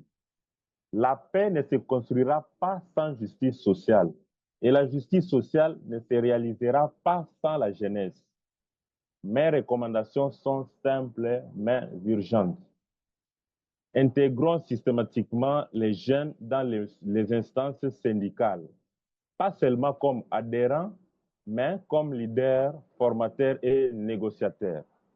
Créons des espaces communs entre le mouvement de paix et les syndicats pour construire des stratégies conjointes de sécurité humaine centrées sur les droits, la dignité et la solidarité. Investissons dans la formation des jeunes, à médiation, dialogue social et plaidoyer pour qu'ils deviennent des architectes solides de la paix dans leur communauté. Enfin, mettons en place des plateformes régionales et internationales où des jeunes activistes peuvent collaborer et partager leurs initiatives et amplifier leur voix pour une sécurité commune en RDC. Thank you so much. Yes, so the youth is not the future, it's the present. Well said, and we need to systematically integrate them. We've heard some other people today also tell us about how women need to be integrated so that we actually reach that full potential of building peace together.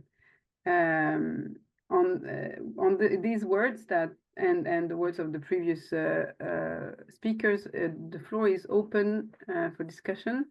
So you can raise your hand and we will give you the floor. Yeah, and also if you prefer, you can also just write in the chat and we will read the comments from there.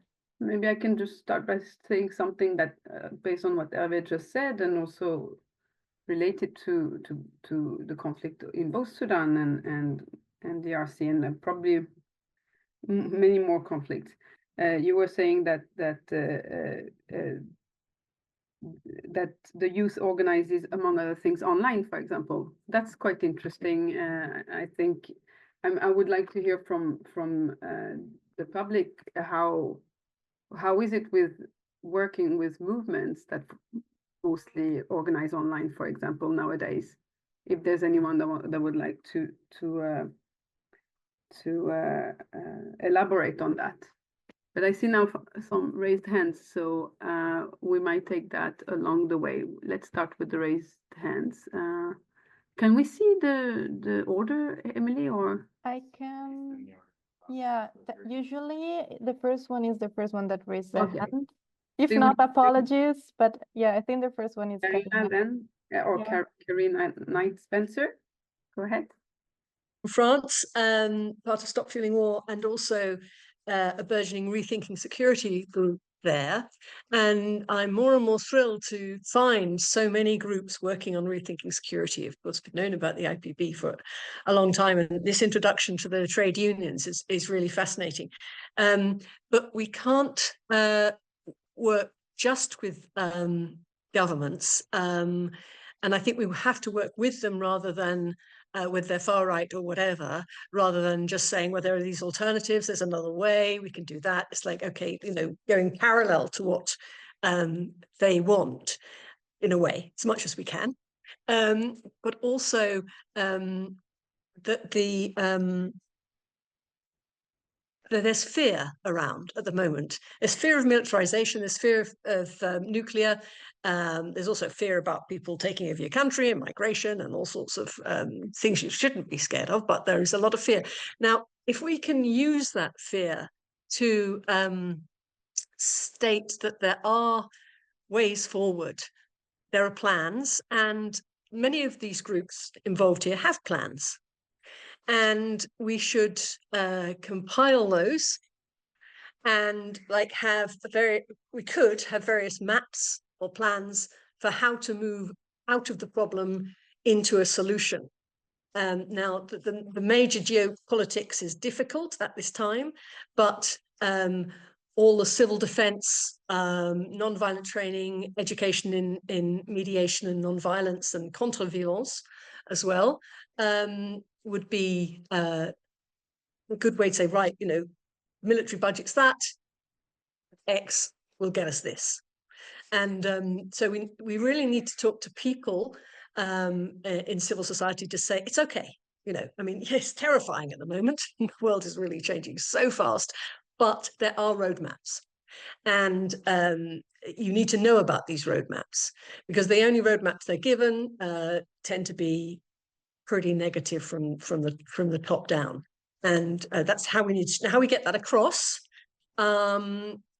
If only we could have Soros or an enormous grant to bring us all together and all different plans to present and, you know, throw it out there continuously the same way you would with a political rally or movement. That would be great. Another thing I'd quite like to ask the last speaker, talking with governments, as I say, is one thing, but isn't it the globalized companies that are in fact running faster and have more control? Reading today how Google is incorporating working with Elbit, for example, of Israel on AI information. Now, that's not a government decision, it's a business decision. And so, and last time during Trump's reign, there was a lot of companies that said, no, we still believe we've got this climate problem and we have to work against the problem and against what we can destroy and work to what we can create and save the planet. So there are good companies, and how you get through to the companies, especially the biggies, you know, that's what we've got to look at. It's not necessarily governments anymore. It's capitalism. And, you know, what is our counter to capitalism, which will protect people. Thank you. That would be to Annika Söder then, if I understand you Yes. correctly. Yeah. Okay. Thank you. We can take Sean's and Tord's questions too, and then we can open for answers. I just wanted to also quickly comment on something briefly mentioned by the last speaker, that was that Russia had abandoned the concept of common security. I agree with that completely, but I think we have to avoid a strict blame game in saying one side only did not or had abandoned the idea of common security. I think it's an idea, unfortunately, that was abandoned not just by European powers, but generally around the world since the end of the Cold War. And I think there was a heavier focus at that point on militarization. With this, I'd like to say it's important when we are talking about common security to avoid black and white thinking, that there are strict good guys or bad guys on any side, and that any conflict has to become a win-lose situation. Either you win everything or you lose everything. The common security concept that we've been working on is one where we hope it is a win-win situation where all parties can really benefit from increased security and from cooperation rather than competition and division. So just to say, I think it's very important as we continue the discussion today and moving forward that we don't create strict good, bad definitions, black and whites, but allow for some further nuance. And that's not a criticism specifically of any one speaker, but it was just my comments were triggered by what I had heard in the speeches. So thank you. Thank you, Tord. Thank you very much for this excellent webinar. I'm overwhelmed. I started to be active at the UN conference 1972 in Stockholm, and then it was very clear that these issues are totally interconnected. It was also very clear that we can't wait for the states. This was a time when we suddenly were able to unite the knowledge of the peace movement and turning the environmental movement to become much more radical and addressing the anti-nuclear power issue. We are in the same situation now in terms of that we see a very, very strong opposition between all governments and the movement. There is no government today that we can trust whatsoever, especially the Nordic ones, who are more militarized than anywhere else in Europe, more or less. And then we have to understand, how can we then promote common security? Well, then we have to build on the linkage between the movement and address this concern. When I was young, it was obvious that Sweden was guilty of plunder, starvation, and poisoning.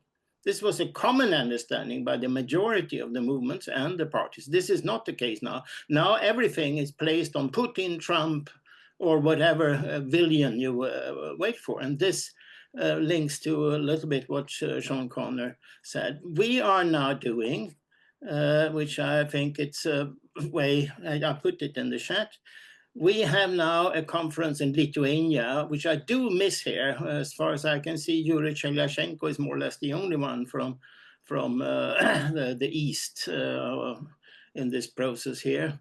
And this is with the 210,000 refugees from the war zones from Belarus, Russia, and Ukraine in Lithuania, who are under very, very heavy pressure because they start to try to throw them out again from the regimes, Belarus and Russia. They need support.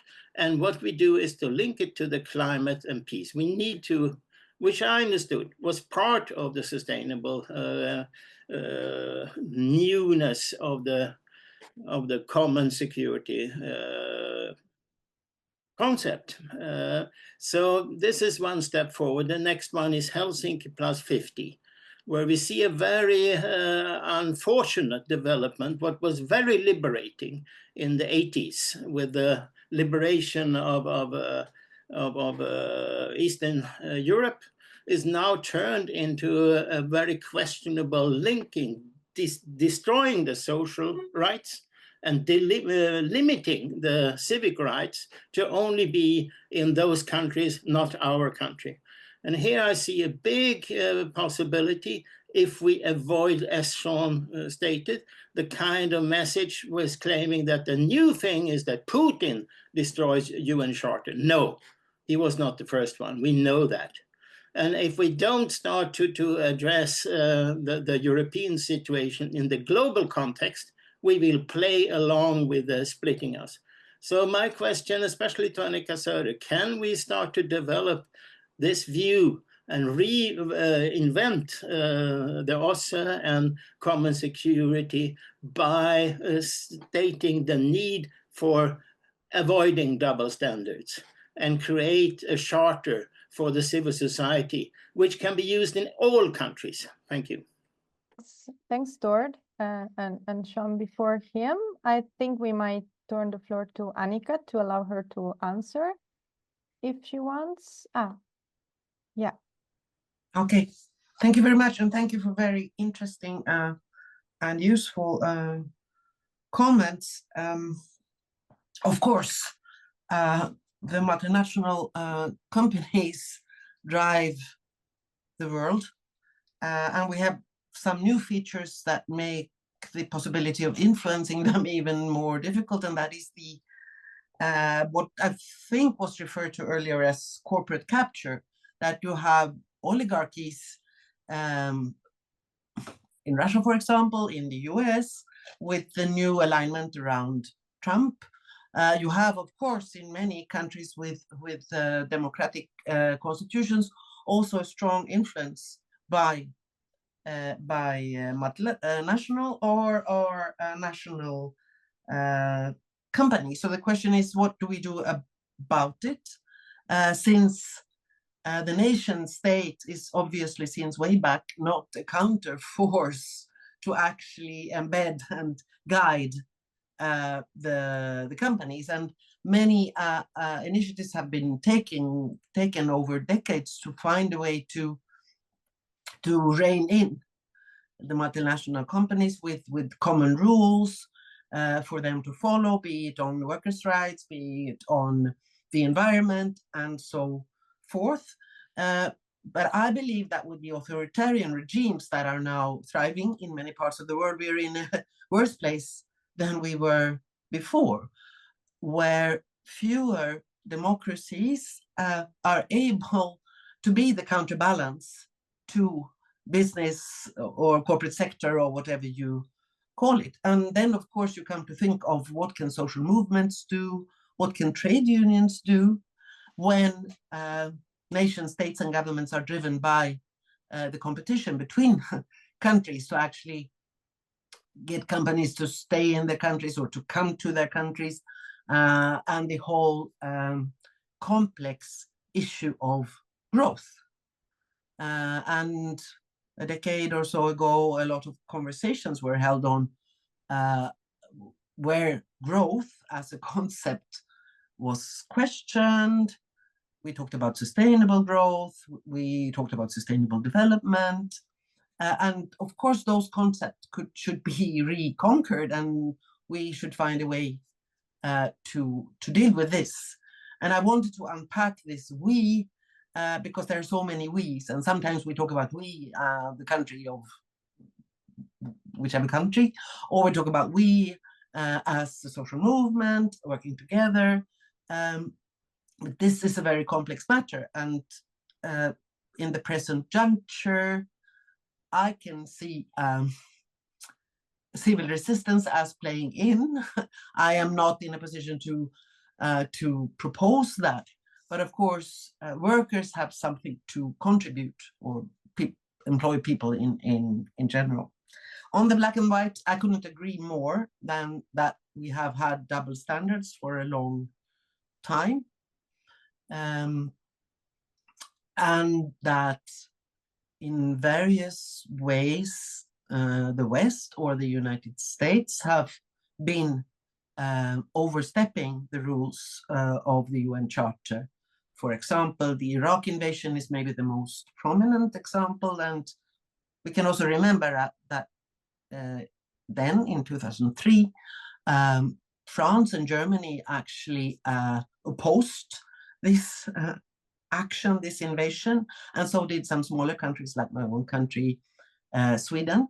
The question is now, will the abuse of the charter or the use of double standards actually lead to reactions, the reactions that we were used to before, when the main conversation of today, at least in my continent, in Europe, is actually militarization and armaments, and there's very little conversation about negotiations to regain the European security order, to revive the United Nations, to reform the UN Security Council. And so the task is enormous. And if I said that I did say that we cannot trust Putin, it is a strong sentiment in the governments in Europe that Putin cannot be trusted. So we have to take that into account. I believe that the growing feeling is that Trump cannot be trusted either, and possibly not Xi Jinping in China. So the question is, are there enough government forces to make a difference, and how can, in that case, social movements and others take action? Is there a potential for a global peace movement now? Possibly, because having listened to all of you, maybe this is what we should be trying to do. The question is then, what kind of tools do we have to make a difference? And I think many in this group will sit on that, or answers to that question. Thank you, Annika. I wasn't sure you were finished. I saw many, two hands up more. I don't know if we want to keep going, and then maybe we summarize a little later. Manal, do you want to go next? Other layer that, but being working in different African countries and being in the US now, and I see the rush towards like the issue of the critical minerals, that actually it's part of the mining in Sudan, in not in Sudan, in all Africa, especially in Congo, especially in Sudan, many countries. It has a global competition, and that impacted the safety and security on these countries. This is the first layer. So the global competition on these critical minerals in African countries added layer to the suffering of people, and how can they actually how they can solve these problems while there's international interference. This is layer number one. Layer two, most of this mining and the resources is owned by the governments of these countries itself because of the corruption. And these governments, they have straight, direct and connections with the powerful countries like America, like European countries, like Russia, like China, specifically those three, So how this complexity actually can be also added more problems for the African countries to have their own stability, given that these coalitions that's going between the superpowers, between the companies themselves, and the African presidents, African governments. So this is also adding more layers on the complexity. Definitely. Thank you, Manal. And again, we are seeing how many layers there are that has to be analyzed, and the more complex the problem, we know that, I guess, all of us here in this room, the more complex also the solution has to be, and we need to tackle the problem from all the different angles. But I think that's why it's so important to have this conversation, and to keep in mind that, yes, obviously the political willingness is one of the major, I would say, obstacle we need to face, but we also have tools, and again, civil society can be a powerful actor, and we are a powerful actor. So just also to go back a little bit to the concrete steps we can really take, and to go back to have a little hope also. And again, I really believe that coming back all together is already a very important step that we took. And these connections, as we are mentioning, are the very essence of achieving peace. And when I mean connection again is like the peace movement. We have been hearing from peace activists, but also the trade unions, but also climate activists. So really, again, just to keep in mind, please keep coming back to this forum and also try to somehow really think of concrete steps we can take together. I know it's difficult, and for me also as maybe a very young activist, I call me myself. So sometimes it's really frustrating to see how complex the problems are, and especially when we talk of for example, all the economies. I mean, I know there are so many interesting behind this, and it's easy to say, yes, we want peace, but then it's very much more difficult to achieve it. But that's why we need to focus really on the solutions. And I just wanted to mention that once again. I think, yeah, Kier, you also had a question before, and I hope now the microphone is working. So please, the floor is yours. The question is then, the global south, how should they be able to trust the present world order? That since the Second World War has made anything possible to keep the global south in poverty. And that's obvious. After the Second World War, the first thing that happened was a lot of colonial war, first in Asia, then in Africa. And so the trust is not there. And it's continuing. When you're talking about Africa just now, it's just a plundering of natural resources that is going on and so on, no trust. And before China intervened, it was no development in Africa.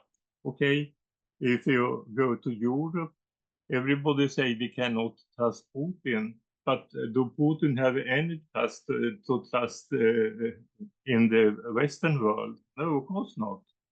They have breaking all promises to Russia. And the Bolsheviks doctrine from 1992 point out the main goal for the US is to see that Russia is not becoming a great power again. And everybody knows that. And then you had the Minsk agreement, where Angela Merkel and Holland in France afterwards said this was never intended to be implemented. And then in December 1921, when Russia asked questions to the West, what is your intention with Ukraine? No answer at all. So the trust is not there. We have to rebuild the trust and start talking or have diplomacy, and then let China industrialize Africa without the Western world trying to stop it.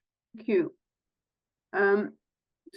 Do we have? I know that the discussions this morning from the regional groups also focused on practical steps. So I mean, it doesn't necessarily have to be on global level. We can also speak regional level. If anyone wants to share anything from this morning, you're welcome to do so. And also, I mean, you can also share any kind of activities that you are planning, just like Tord did before. And of course, we will keep in touch by email and update with conclusions from these discussions. But the floor is open to also talk about like regional steps. Yeah, maybe very briefly before I give the floor to Sean, I think also raised his hand.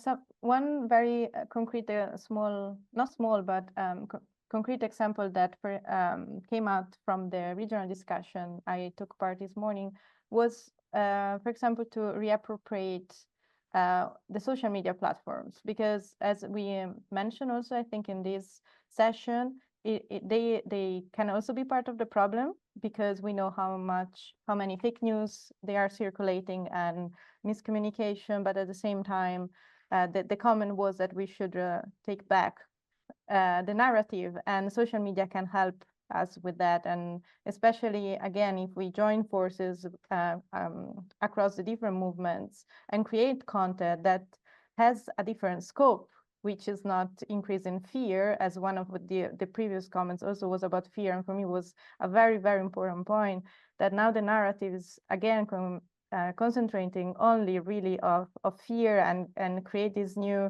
I just remember now the news we had some days ago here in Europe, that we need to prepare and have a bag in case of war we need to be prepared for 72 hours. And I was like, what are we talking about? We don't need to talk about this. We need to talk about how to prevent that. And so just to say, for a concrete example, I guess it would be really to try all the means we have to getting back, reappropriate ourselves with a more peaceful narrative that concentrates, in our case, on common security. Sean, do you want to take the floor? Yeah, thank you. I come back this time more with some concrete recommendations for steps that I would propose, some things that we've had in mind from the International Peace Bureau, but of course would appreciate your feedback and to work together where we have shared interests. One that's very important is with the redefinition of security, or our attempt to really question, is security strictly state security or is it human security? I think the biggest thing that is needed there is really outreach. So more people are questioning themselves, what really is security for me?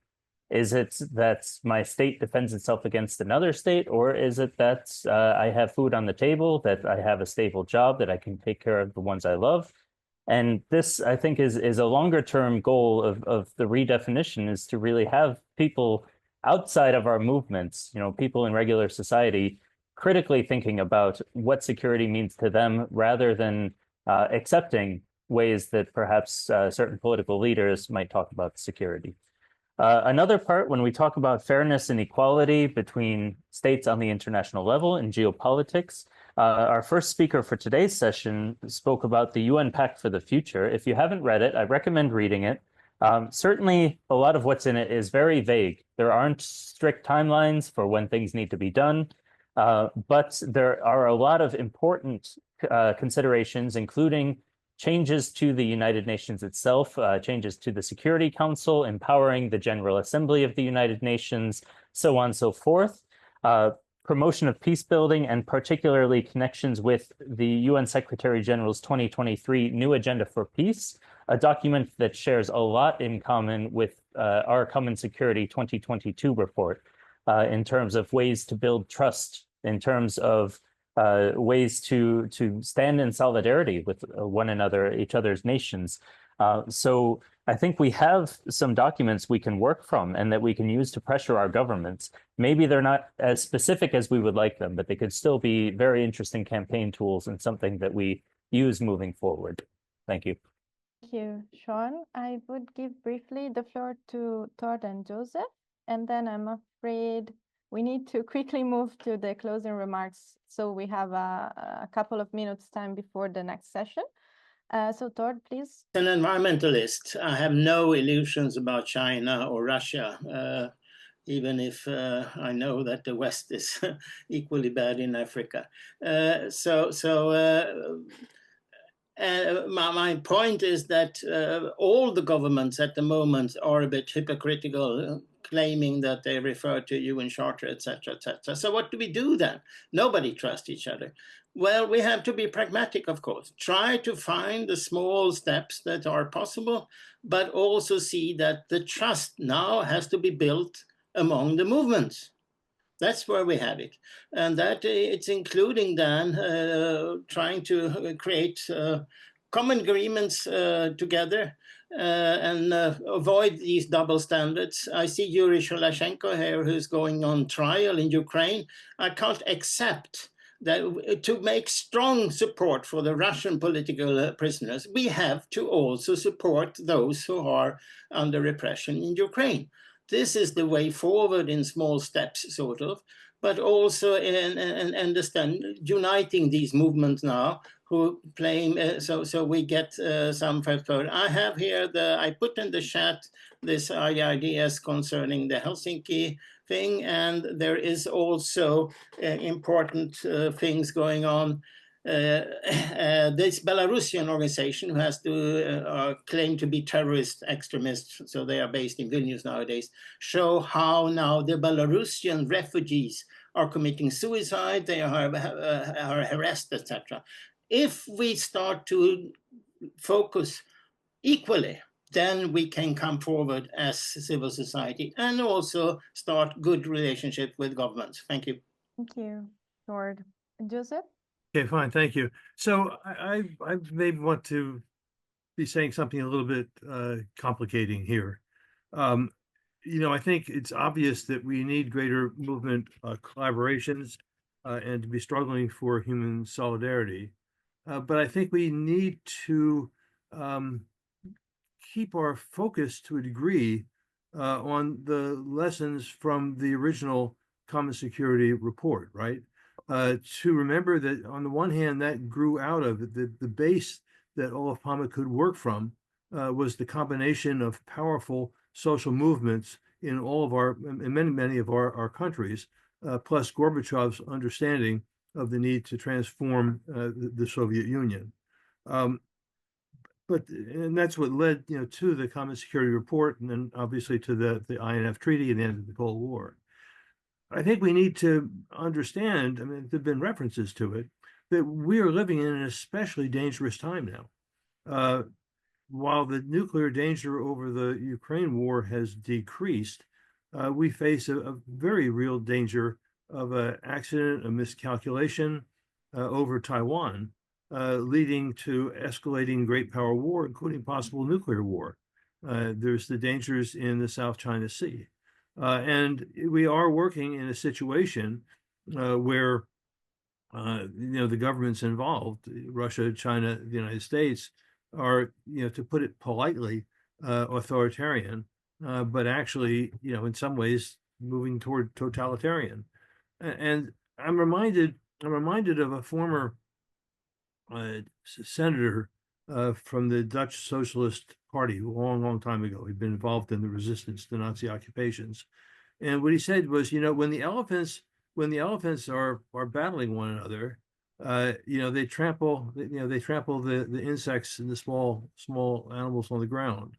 But it's the responsibility of those insects and the animals to find ways to manipulate and move and contain those great powers. And I think that's the responsibility that we have at the moment. And also just to say in terms of I love you, Sean, but to say in terms of changing the UN, that only comes when we can change the views of the great powers. We have to find ways, and part of it is through building people to people and other analytical exchanges of those of us who still have our voice within the great powers. But I think as we're talking about common security in this period and talking about human survival, as we were in the early 1980s, we need to face the real huge challenge of moving these, if you will, neo-totalitarian states to allow for human survival. It's not the goal, it's not the ultimate goal that we want, but survival is rather critical. Thank you, Joseph. And yes, survival is rather critical. I think we couldn't have a better final sentence there. I know we're running late, but I really wanted to give the possibility also to Yuri and Mona to have a very brief, is that okay? Very brief contribution. Then we can go to, if they are still here with us, Oscar, Jordania, and Philip for the closing remarks. Just to remind all of you, we will have then the final session at 4 with the regional discussions. So keep that in mind. We will post in a bit the link for the next session also in the chat for your convenience. Yuri, the floor is yours. A lot of good thoughts, and indeed I agree with many in analysis of Tord and Joseph. I think we discuss politics a lot, but what is needed for peace building in the world is permanent reminding to people around about values, about eternal things, about the vision of the world without wars, about the vision of the world where everyone refuses to kill and therefore there are no wars. Common security is wonderful idea, but conscientious objection to military service is important individual contribution to building common security, because it is not only between nations, but it is also between the people and individuals. The media provide people a picture of inevitable war, and we need all the time to challenge this, to say that you cannot achieve peace by killing the enemies. The only way to peace is to listen and to say and to discuss and to find common ground. So values-based conversation, instead of engaging into toxic politics driven by militarism, is very important. And we need to engage and build faith communities, because when distrust is usually instrumentalized by militarists under the old formula divide and rule, people who in their life dedicate to faith are more open for these values of peace, of love, which help to build trust, and the notion of service, of individual responsibility for universal peace. Thank you, Yuri. Yeah, I would just say at the end of the day, we always need to come back to the human side of the individuals, and I guess that's also where awareness and really, I think peace education really comes also in and plays a role in redefining also what we feel we can do. So for time's sake, I will ask if Philip, Oscar, and Jordania wants to have any final remarks to wrap up this session. Maybe we start with Philip, and then we go to Jordania and then Oscar. You can be very brief. Thank you. Thank you. We've had an intense couple of days until now, and intense discussions this afternoon. I think there's a very strong and clear message to the IPB, to the Olof Palme Institute, the Centre, and the ITUC, is stay the course. There will be remiss of us not to continue this cooperation that we developed until with the report of 2022. And the demand out there is very clear. It is loud that there's an expectation that we should continue. This is important, as the representative of the UN mentioned, that this is a world in transition with an end of certainties. We have an obligation to try to halt the reverse and to hang on to some of those breakthroughs that would be made through the ages, which have brought us peace and democracy and regions of the world free of conflict.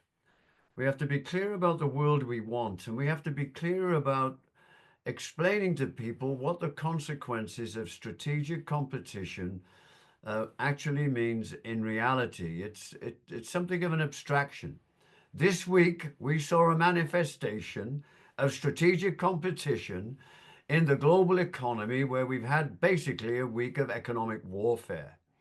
Within 2 days, the powers that be, not always our friends, reacted strongly and basically said no and obliged the US administration to change course in quick order. And I think, therefore, learn the lessons from this, or take some instruction from it, that those forces coalesced and they made it very clear that this was bad for the economy, and above all, it was bad for people, and it led to a change in course. And I think there's some messages there. I took the message from the UN about be focused. We have such a broad array of issues to deal with, but to build these alliances, build these coalitions, is to try to develop some focus where we can assemble and mobilize and translate that into some form, into action. A lot of comments made about the corporate world, and maybe people aren't familiar with the whole push that has been out there with the UN guiding principles on business and human rights. Fundamental in terms of the corporate responsibility, not just to respect human rights, but also to take practical measures to deal with the adverse consequences of their behavior. And we can use those in terms of our assessment of where governments are going and in terms of where governments are. Joseph, I'm not sure how much you've been listening in with the time differences that we have.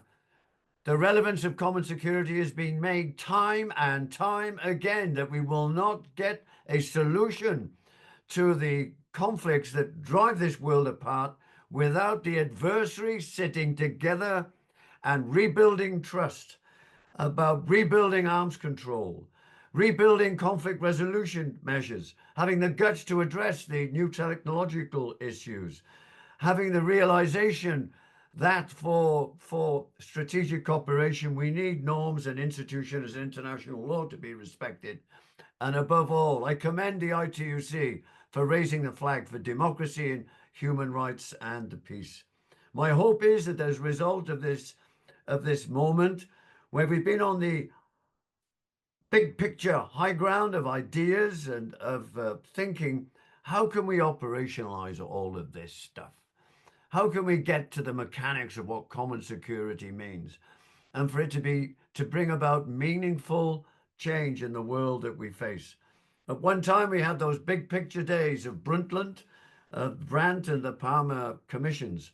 I hope that with this work and with the realization of the failure that the path of failure that the world is on, that we have the age of rebuilding peace, and that those adversaries can sit together. USA and Iran this week, USA and Russia in the future, US and China in the future. But we need peace in Ukraine, and we need the rights of the Palestinian people to be respected, and for the two-state solution. And yes, we need women in the picture who will be part of these peace processes. Can it be an age of rebuilding peace? Can these adversaries sit together? Let's try to get that message across, that it's the common security path that gives us a path to that better future, but it will require a magnificent and strenuous effort on each of our organizations' behalf to try and deliver that in practice. Thank you very much. Muchísimas gracias, compañeros, compañeras. A mí me parece que este debate, las intervenciones, los paneles, pues han estado sumamente interesantes. Yo creo que nos dan mucha carne para poder seguir trabajando en nombre de la paz como lo estamos haciendo. Yo de verdad que el ver este tipo de sinergias con sindicalistas, con diplomáticos, con académicos, con diferentes personalidades activistas del mundo, y con esa idea de seguir construyendo la paz, pero no solamente que hagamos el análisis, como decía uno de los que intervino anteriormente, no solamente hacer la reflexión, que es importante reflexionar, es importante hacer los diagnósticos, pero más allá de esto, ¿cómo podemos construir esas soluciones que necesita el mundo de hoy?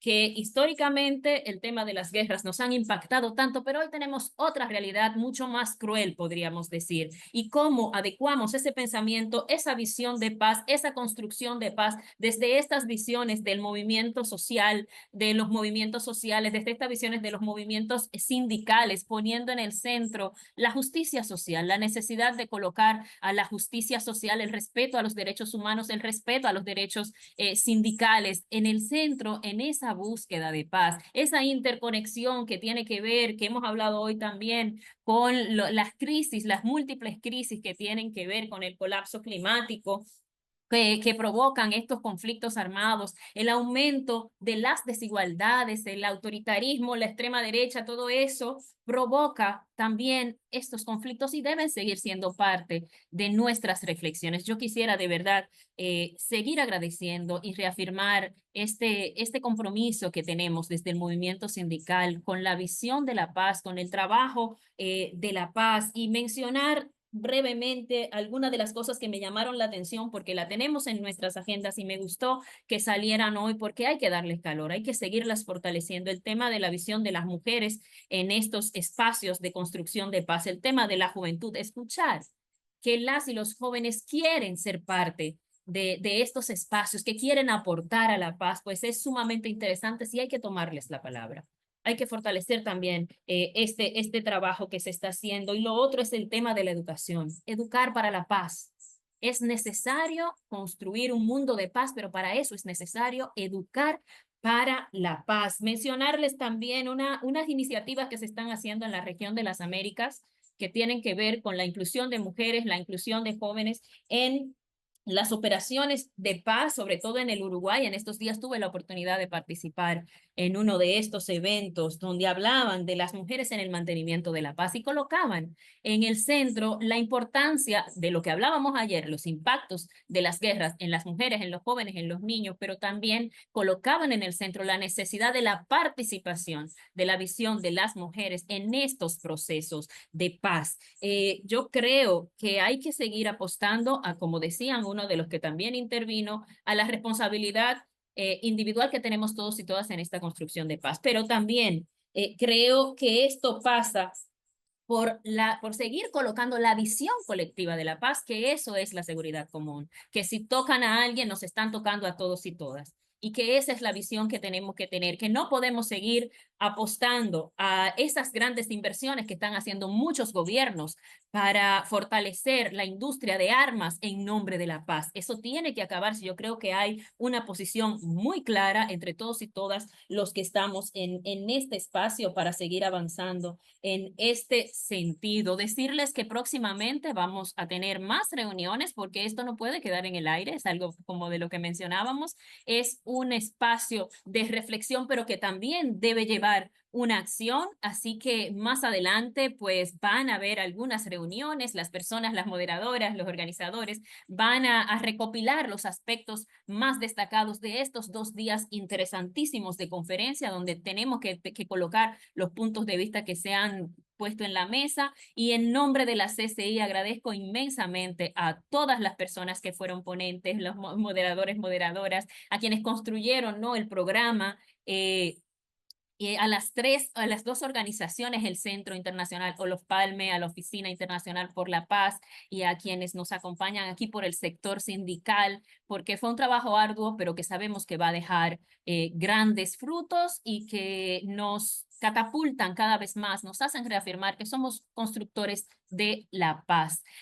Muchísimas gracias, compañeros y compañeras, y sigamos reafirmando esa visión de paz que tenemos, sigamos construyendo, sigamos proponiendo, porque como decía, no es tan solo hacer el diagnóstico, sino también la capacidad de propuestas que podamos tener, sigamos luchando en nuestras comunidades, en nuestros sindicatos y en todo el mundo a favor de ese mundo de paz que cada día más lo necesitamos. Muchas gracias, compañeros y compañeras.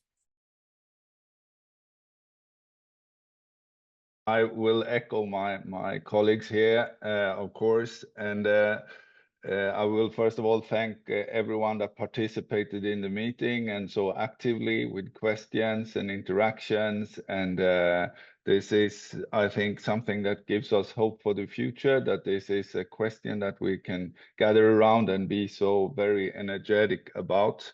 Olof Palme was a man of many quotes. And one quote that he said was that longing for a peaceful world was the inspiration for his whole political commitment. And I think that kind of captures what we have been doing here today. I also take with me and thanks all the speakers that's been with us today and yesterday. And I think the cooperation between the civil society organizations, the trade union movement, and the political dimension at the front of the people, and that the people are the ground for this. But I think also we need to expand on that collaboration. We need to work with academia, like we have seen, and with much broader consent. I also take with me what Mr. Eliasson said, that we must stop working in silos, that we need to come together and work more together and have the human rights as our core value and have the problem in the focus. So I will not talk for so much longer. I do want to thank the I2C very much for the cooperation in this. I want to thank all the staff there, and I want to thank all the staff and the International Peace Bureau for this very good cooperation we have. And as we said this morning, I see this as something we need to continue, unfortunately, but in this very good way. And I'm very open to continue this. For instance, to do also things in practice, to see each other, to have meetings in sidelines of, for example, the UN, UNGA, and other meetings to discuss this in more places and more often. So with that said, I thank you for everything and for all your commitment, and closing.